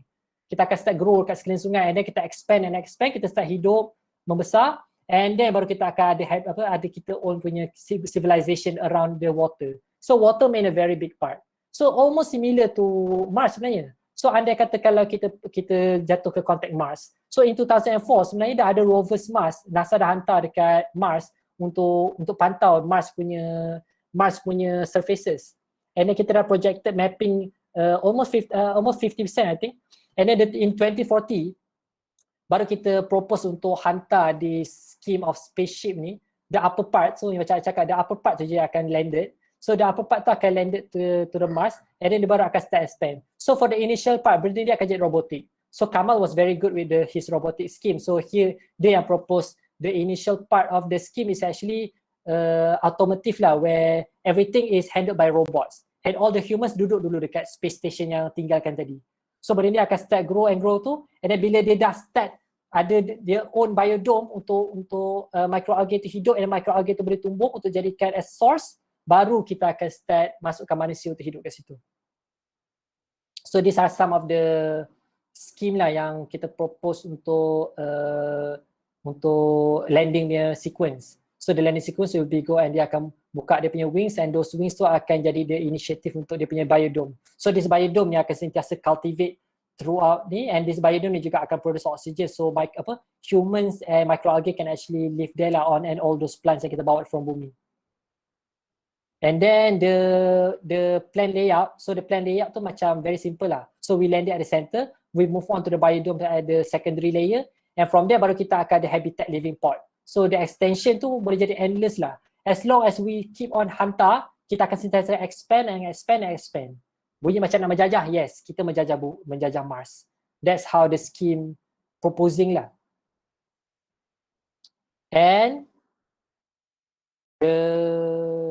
in the future projection lagi lah, kalau lah 2100 kita dah pergi Mars, so what will be afterward? Apa akan jadi?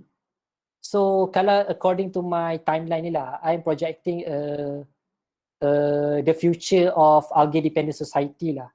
So what is algae dependent society? So algae dependent society is actually human may enter a state of symbiosis where we will have microalgae in everyday life. So macam a symbiotic relationship with algae. So benda ni I propose macam everything akan di-enhance kan dengan penggunaan algae dekat anything. So contohnya kita akan persoalkan, adakah sebenarnya kita yang menggunakan algae untuk kita punya kepentingan, or is it actually the future smart algae ni is acting on its own, in its own natural way, dia yang sebenarnya jajah kita untuk luaskan lagi dia punya spesies. So macam benda tu, it is a question lah. Adakah kita menggunakan algae ataupun adakah algae menggunakan kita?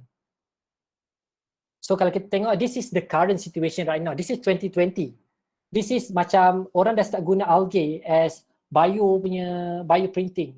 Dia gunakan algae punya biomass as bioprinting punya produk. So kita akan guna as fashion. And some part of it, ada some algae opera at London where they actually perform an algae punya tools ni untuk integrate dengan performance. So what she did was she's actually singing. She's actually singing at an opera. This is a reference from algae opera. She's actually singing at an opera, and then the moment dia sing, dia punya carbon dioxide yang dia keluar tu akan directly pergi ke microalgae dekat dia punya tank, and then microalgae tu akan tumbuh instantly and then akan reproduce oxygen untuk pulangkan balik dekat audience. So benda ni symbiotic lah, where dia menyanyi, keluarkan carbon, and then akan automatically instantly oxygen akan patah balik ke audience. So that's how boleh nak kata gila lah how this idea boleh pergi, and this is 2020. So I am projecting kalau lah kita akan pergi ke zaman-zaman lepas 2100 ni. So these are some of the reference juga yang yes. Sorry, Izzat. We're about to finish. Bukan, tadi ada orang terbuka mic. Oh, teruskan saja.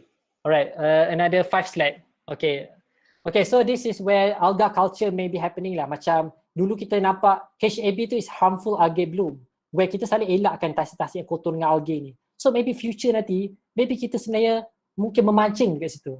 Mungkin kita nak cultivate from situ. So maybe kita punya digestion system pun dah berubah. Kita punya breeding device pun dah berubah. Kita dah ada tools dengan apparatus yang akan sentiasa support kita punya system. Kita memerlukan all these devices yang algae based ni untuk teruskan hidup. Sama ada dekat Mars atau dekat bumi. Maybe. This is the projection of algae symbiosis lah. And then maybe one day, the future of industry dalam movie, maybe kita bukannya ada Iron Man, kita ada Algae Man, where the sama macam algae punya macam Iron Man kan, dia ada nanotech kan. So maybe instead of nanotech merah, maybe kita ada algae based nanotech. And then I think this is the ending from my slide. So at the end of the day, manalah tahu ataupun maybe in the future, maybe microalgae ni akan jadi symbiosis dengan human. And maybe this microalgae ni akan integrated dengan kita punya network of vein where we breathe, live, eat and sleep with microalgae. So I think it is 10 now. I think that is all from me. So I started from the initial part where I share with you the discovery, the journey of architecture in my degree, where I fall in love with biodesign. And then when I entered masters, I actually having interest in microalgae, and I've been using microalgae throughout all my projects, and some of it are part of my competitions. And this is where I develop a passion toward it, and I think it can go far further. So it is not a typical way of how an architect think, but I think this is an alternative way on how architects should think. We should seek upon the non-conventional way. Architect is no longer architect. We are no longer the jack of all trade, the master of none. Not just that, because the world is getting harder. The projects are getting more complex. Kita dah jadi collaborative punya thinkers.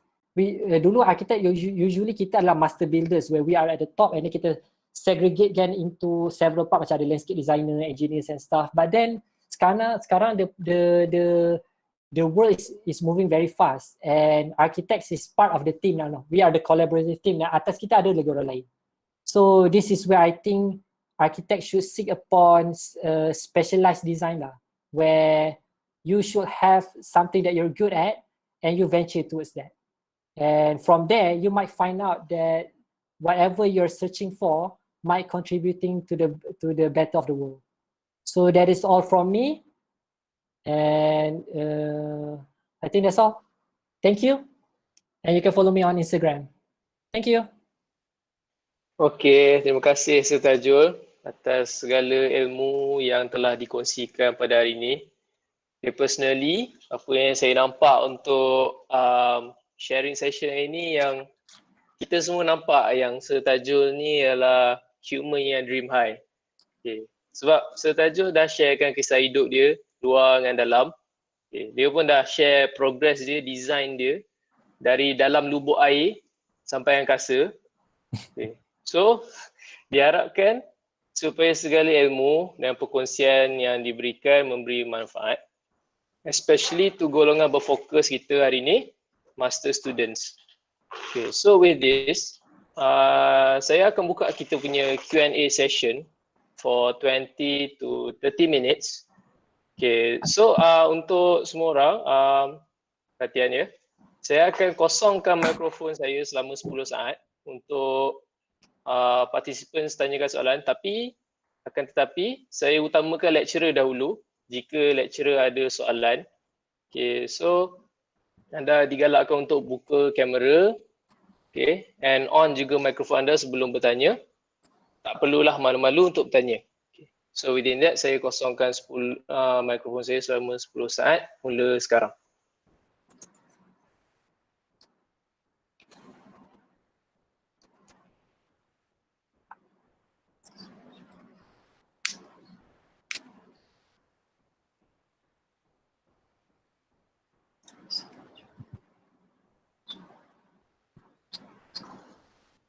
Okay, so within that, 10 saat dah pun berlalu.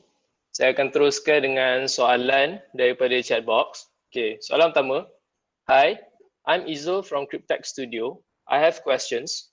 When it comes to the implementation of high and modern technologies in our building system, it is always related to the cost and financial restriction, and also the specific additional requirements with the guidance of the authorities. What is your comment on this? How can we be more explorative in terms of the usage of high-tech system? Okay, thank you, Izul Iman, for the question. So when we talk about cost, it is always about supply and demand. This is basic economic. So for example, solar panel. Why solar panel in Malaysia is not implemented 100% lagi? Kenapa solar panel kat Malaysia ni kita tak boleh nak betul-betul fully utilize dia punya ability, sedangkan we Malaysia have the continuous exposure to sunlight. So the question is quite simple lah. When there is no supply, the demand when tak ada demand, supply takkan ada. So sekarang ni kesedaran tu tak ada.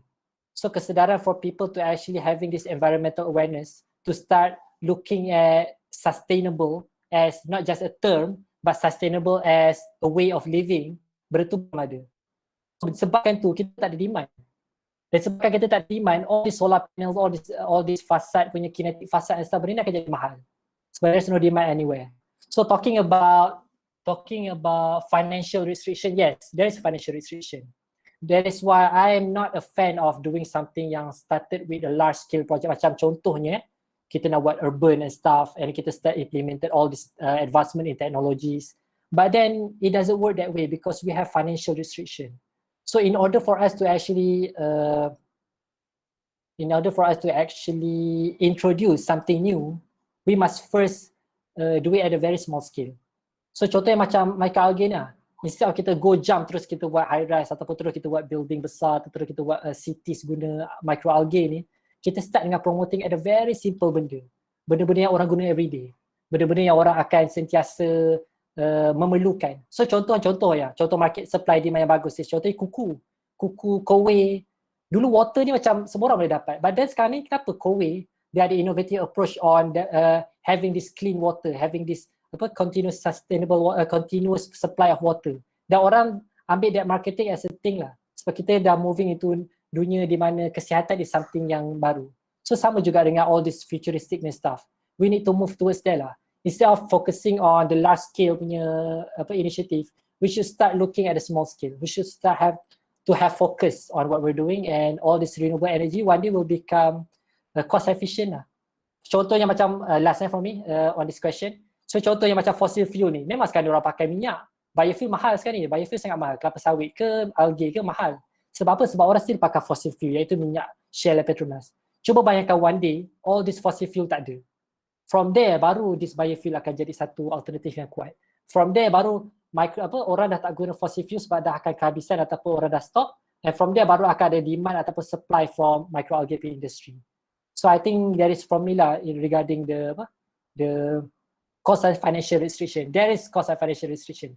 But as a student, you can explore. Okay, thank you Sir Tajul. Okay, saya akan kosongkan 10 saat lagi untuk siapa yang nak tanyakan soalan secara direct.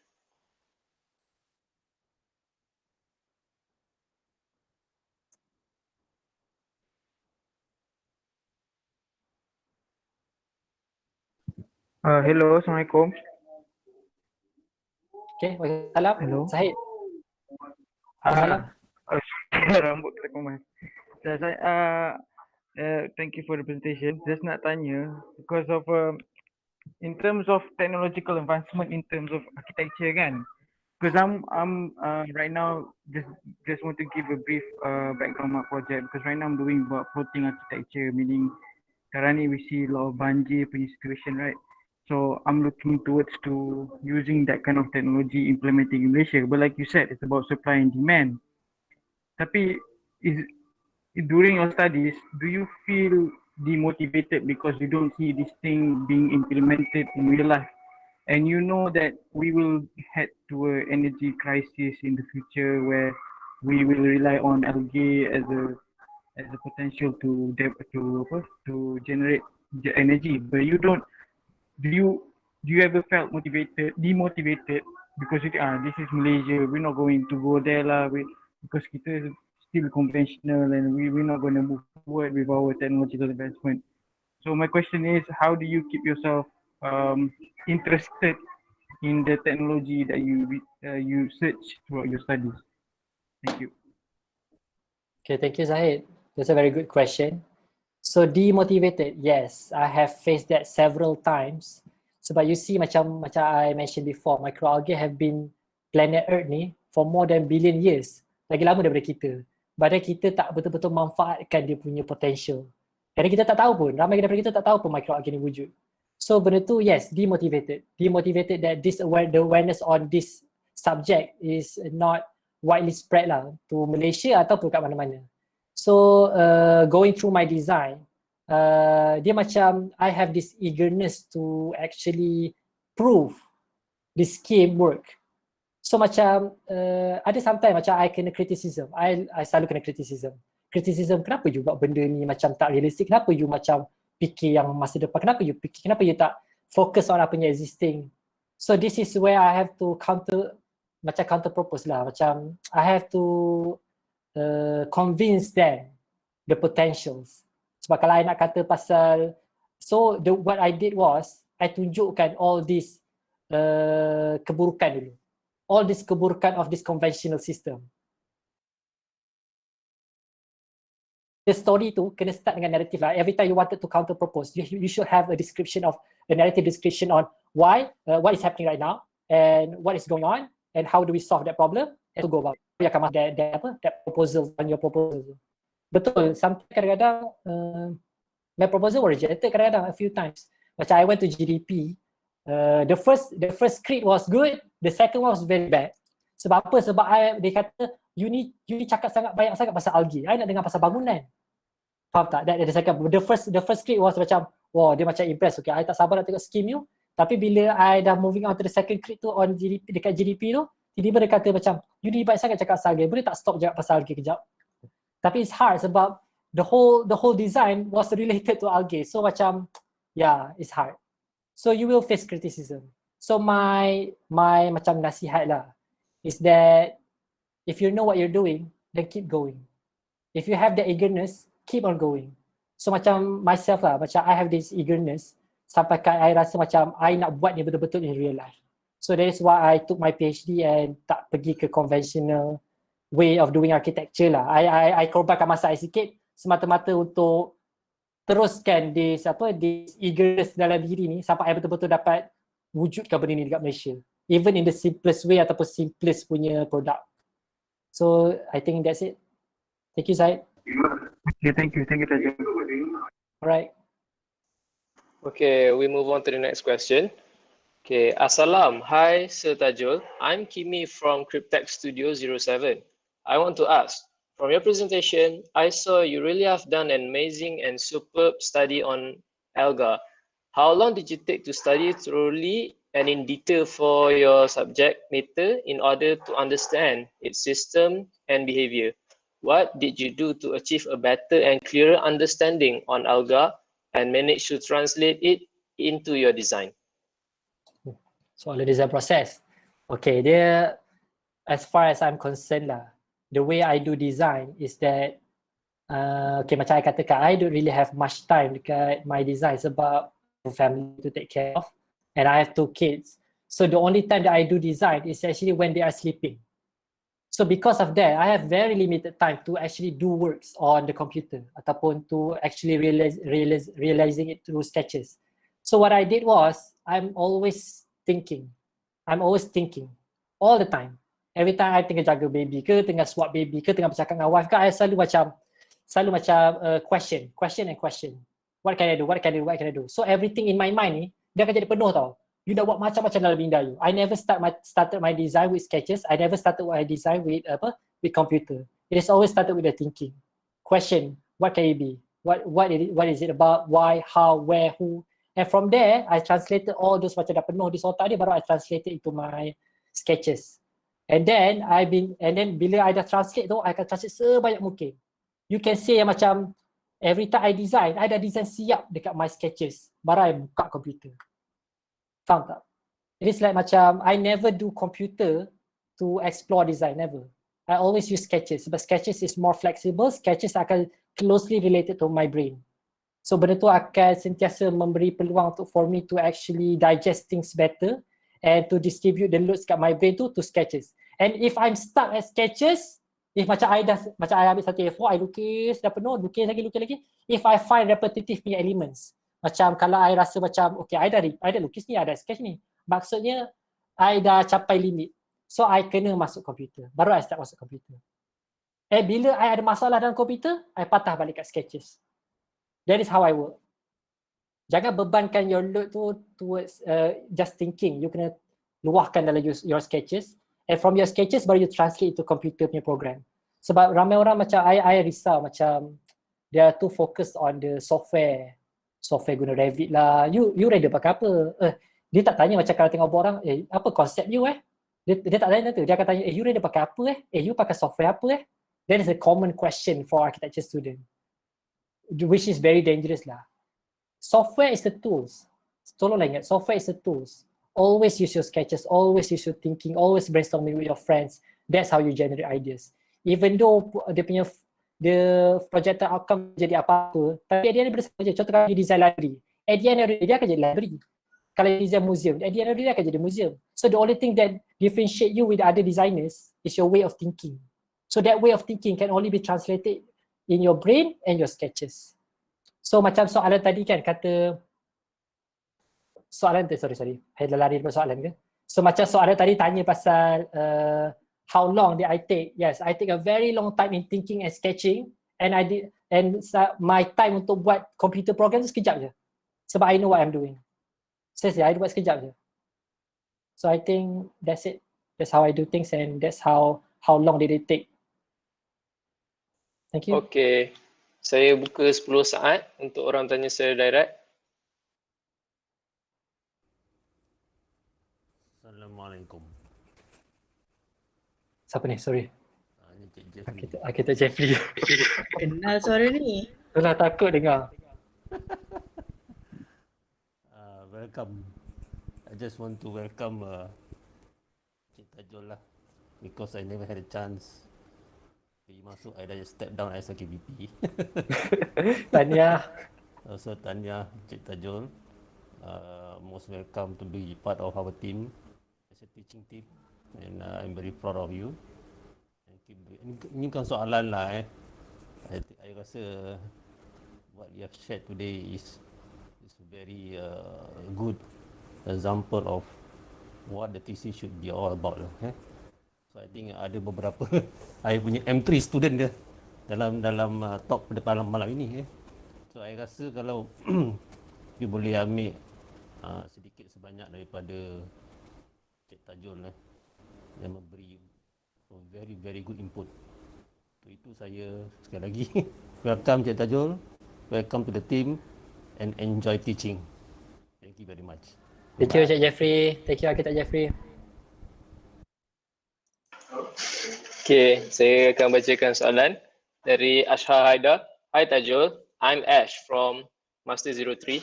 Thank you very much for the inspiring and insightful presentation. But if I may ask, how would you advise students on the fine line between an innovative proposal with that of a self-glorifying or delusional one, if there exists any? Any question I have is, what is your say in terms of the standards of thoughts students should be chasing for in terms of their design thinking and development?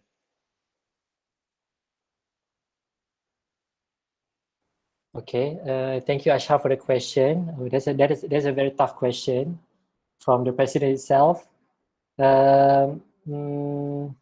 If I have any advice for students to differentiate between self-glorifying or the right proposal for your project, it will be the reason why you're doing it. So some student kadang-kadang macam, okay, I nak created this design to enhance my portfolio. Ataupun I macam, okay, this design look nice. Something like that. Ataupun dia akan sentiasa kejar for the form yang menarik in order to attract attentions. But then, what is the reason behind it? So sometimes benda ni dah normal for architecture student. You can see it now, there's a trend of following UK's punya narrative punya design. Contoh macam Bartlett ataupun AA and stuff. So they have this hypothetical posters ataupun orang panggil poster kayangan lah, macam on deriving their ideas. So sampai benda tu menarik ataupun benda tu attract attentions ataupun spark intention orang untuk actually do something yang cantik ataupun benda yang nampak valuable dekat mata orang ataupun dekat Instagram lah kita boleh kata. But then kadang-kadang bila kita faham, bila kita buat sendiri dekat Malaysia, benda tu tak work. Bukan tak work sebab orang salah faham on what narrative is all about. Narrative is a communication. Narrative is about telling a story from your point of view and to communicate with others on what your intention is and how does he receive that. How well does he receive that. So benda ni kadang-kadang contoh ada certain student macam buat conceptual poster, tiba-tiba ada hot air balloon ataupun ada crane structure yang naik-naik tinggi. Benda tu tak, it's not logical. Faham tak? Kadang-kadang kita menipu. Teknik mengaburi dia panggil ataupun poster kayangan lah. Kita nak cantik and then kita mengaburi benda tu dengan benda-benda yang tak patut ataupun unnecessary punya items. So this thing is bahaya, okay? Sebab benda ni adalah, it is not part of your proposal. It is just a matter of nak cantikkan you punya design, macam kosmetik. Macam you pakai lipstick atau you pakai makeup. That's how I see normal architecture student buat lah. Sebab dia nampak architecture ni macam is more towards the final form ataupun final product. So kena cantik, kena makeup. Tapi the most penting punya part is actually the content. What is the content is all about? Ramai orang terlampau fokus kat final product, at the end of the day, dia tak fokus on the narrative of the content. So soalan tu simple. Soalan tu adalah apa yang membezakan self-glorified punya proposal dengan the proposal yang betul-betul macam proposal lah, insightful punya proposal. So benda tu adalah perbezaan dari segi reasoning. You buat tu untuk diri you ke? Atau you buat tu sebenarnya betul-betul you nak sampaikan ke orang yang there's something that is worth sharing. Faham tak? The intention. Alright, I think that's it. Okay, 10 saat untuk direct question.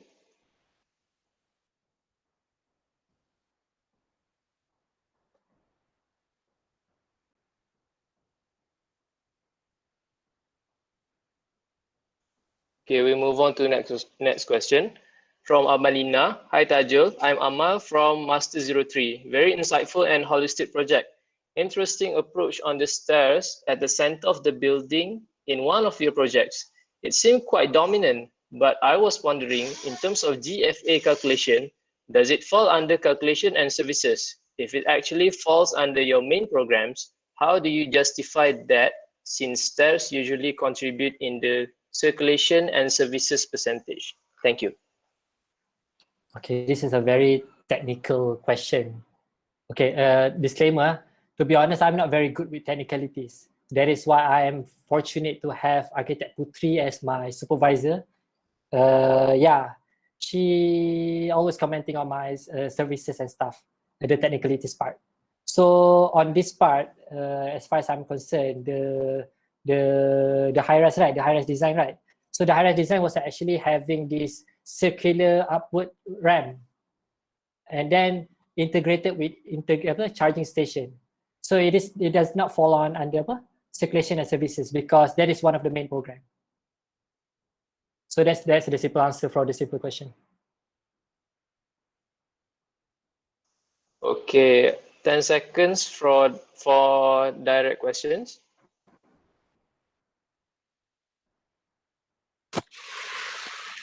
Assalamualaikum. Waalaikumsalam. Dah nampak saya Muhammad Zafri.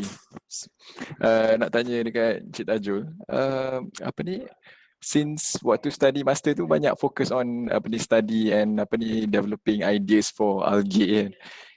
So waktu PhD ni boleh tahu sajalah nak tahu Encik Tajul ni sambung continue on study pasal apa sebab saya macam a bit curious lah. Okay, terima kasih, tu je soalan ni. Okay, so macam I kata dekat Zahid tadi, the eagerness is actually to make this a reality lah. So I cannot start macam tiba-tiba nak buat building facade and stuff. That's hard because it is a large scale punya project yang melibatkan cost.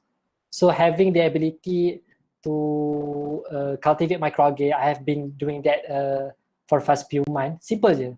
Kalau you even ambil air tasik pun dalam botol, tunggu lama sikit, dalam beberapa hari benda tu dah akan jadi hijau. As simple as that. So from that ability to macam as simple as homegrown punya plant, that is why that is my intention lah. So my PhD is actually to seek upon homegrown microalgae photobioreactor. Macam mana I nak jadikan microalgae punya photobioreactor ni sama macam tanam pokok. Macam you tanam pokok and then lama sikit you boleh petik cili and stuff. Okay, macam mana you nak jadikan microalgae ni, you boleh jadikan dia macam pokok je. You ada sistem, a simple system where you boleh betul boleh isi, boleh ikut the system and then you boleh cultivate. Dalam masa sehari you boleh dapat all this biomass yang diperlukan untuk nutrition and help you. So that is my proposal on having a small scale PBR that is homegrown and then easy maintenance lah sebab kita kena treat dia macam pokok. So as simple as that. I would like to start with something very simple. And that something simple tu I think is very hard to do lah. I see. Boleh tanya satu lagi, like minor question. Okay. Since pasal algae kan, apa ni ada macam Cik Tajul ni ada venture into like study pasal aquaculture tak? Since aquaculture pun menggunakan almost the similar system lah, where you harvest algae from the existing plants and then you reuse it untuk ternak ikan, ternak ketam apa semua. So ada venture in that sebab tu rasanya lagi more realistic kot in terms of kita punya konteks. Yeah, actually during my semester 2 with high-res design pun, I memang considered to have the aquaculture. And from the aquaculture tu actually I find out yang I salah I macam nak tulis dalam Google search, aquaculture, salah tulis alga culture. And from there macam jumpa. So that is one of the starting point macam, oh ada alga culture?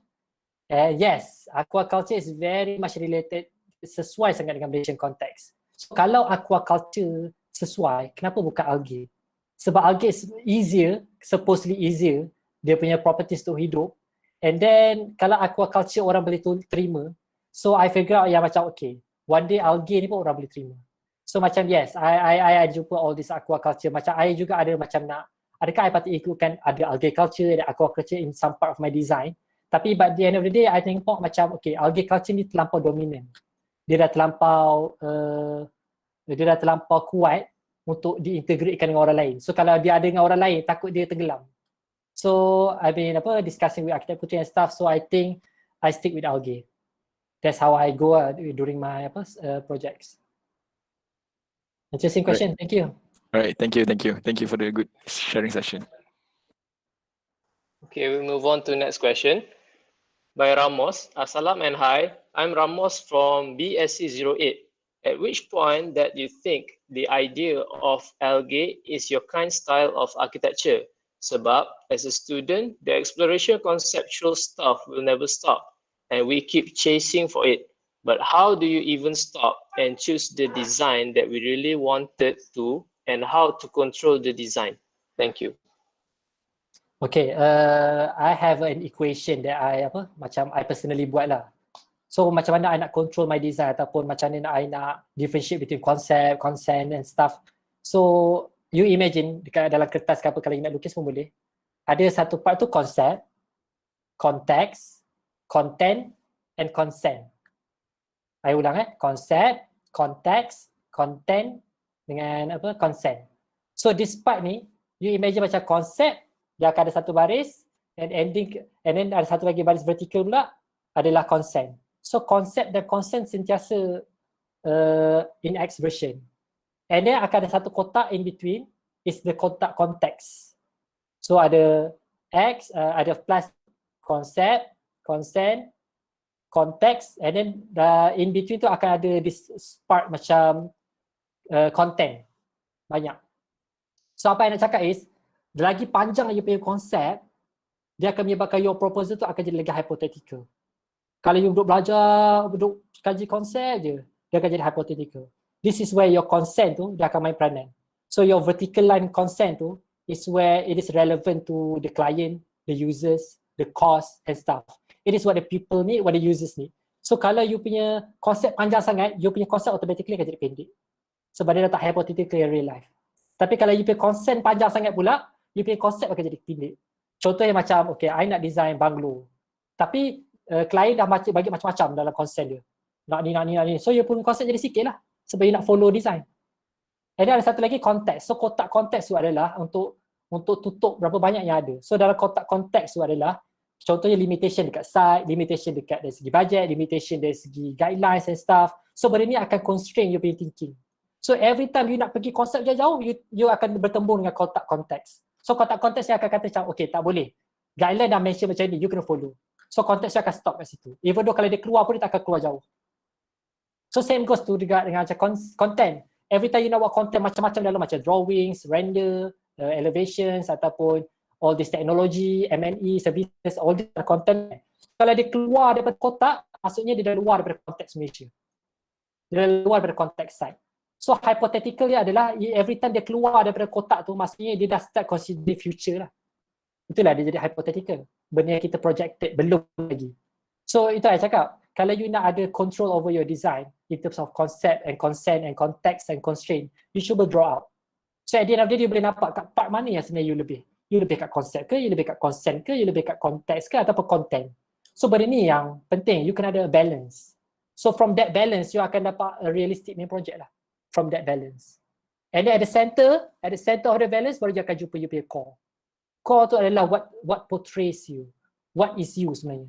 Dia bukan konsep, dia bukannya macam, dia macam, okay, I kenal Izzat Hamizan as macam tu. Itulah Tajul. Tu dia core tu. Itulah project you. Itulah benda yang you nak sampaikan ke orang. Tapi dia tak disebut. Benda tu invisible. Okay, I think that's it. Okay, saya buka 10 saat untuk direct questions.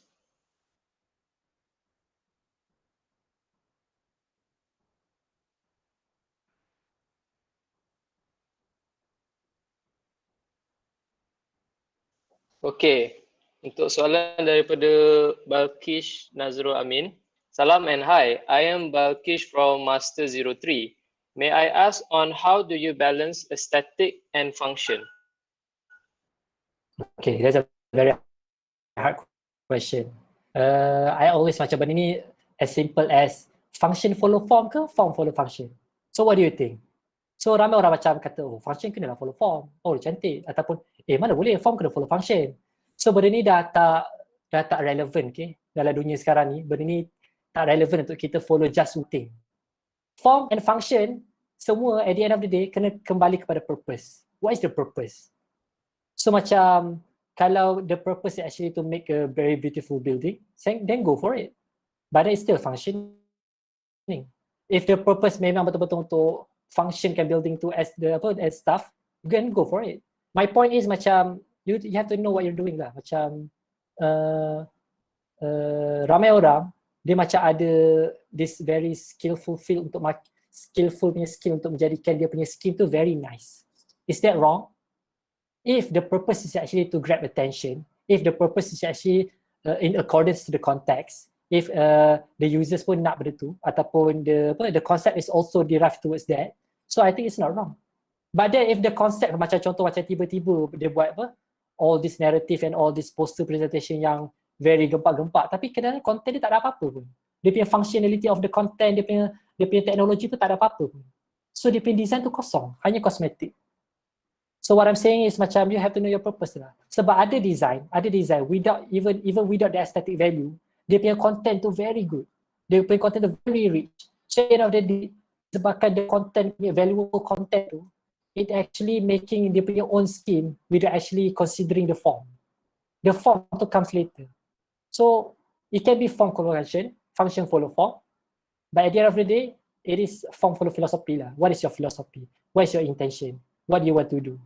Then, and she asked me about the balance between aesthetic and function. So I used the context, consent, content, and constraint punya tu lah, way of doing things. So bila I tahu I dah terlebih ke sini, I akan patah balik. Bila I dah terlebih ke sini, I akan patah balik. So that's where I keep myself in check lah for balance. Okay, thank you Sir Tajul. Sorry kepada ada yang nak bertanya soalan lagi, tapi kita dah sampai kepada the end of our Q&A session. Okay, Tajul Izrin ni actually kita punya lecturer untuk FSPU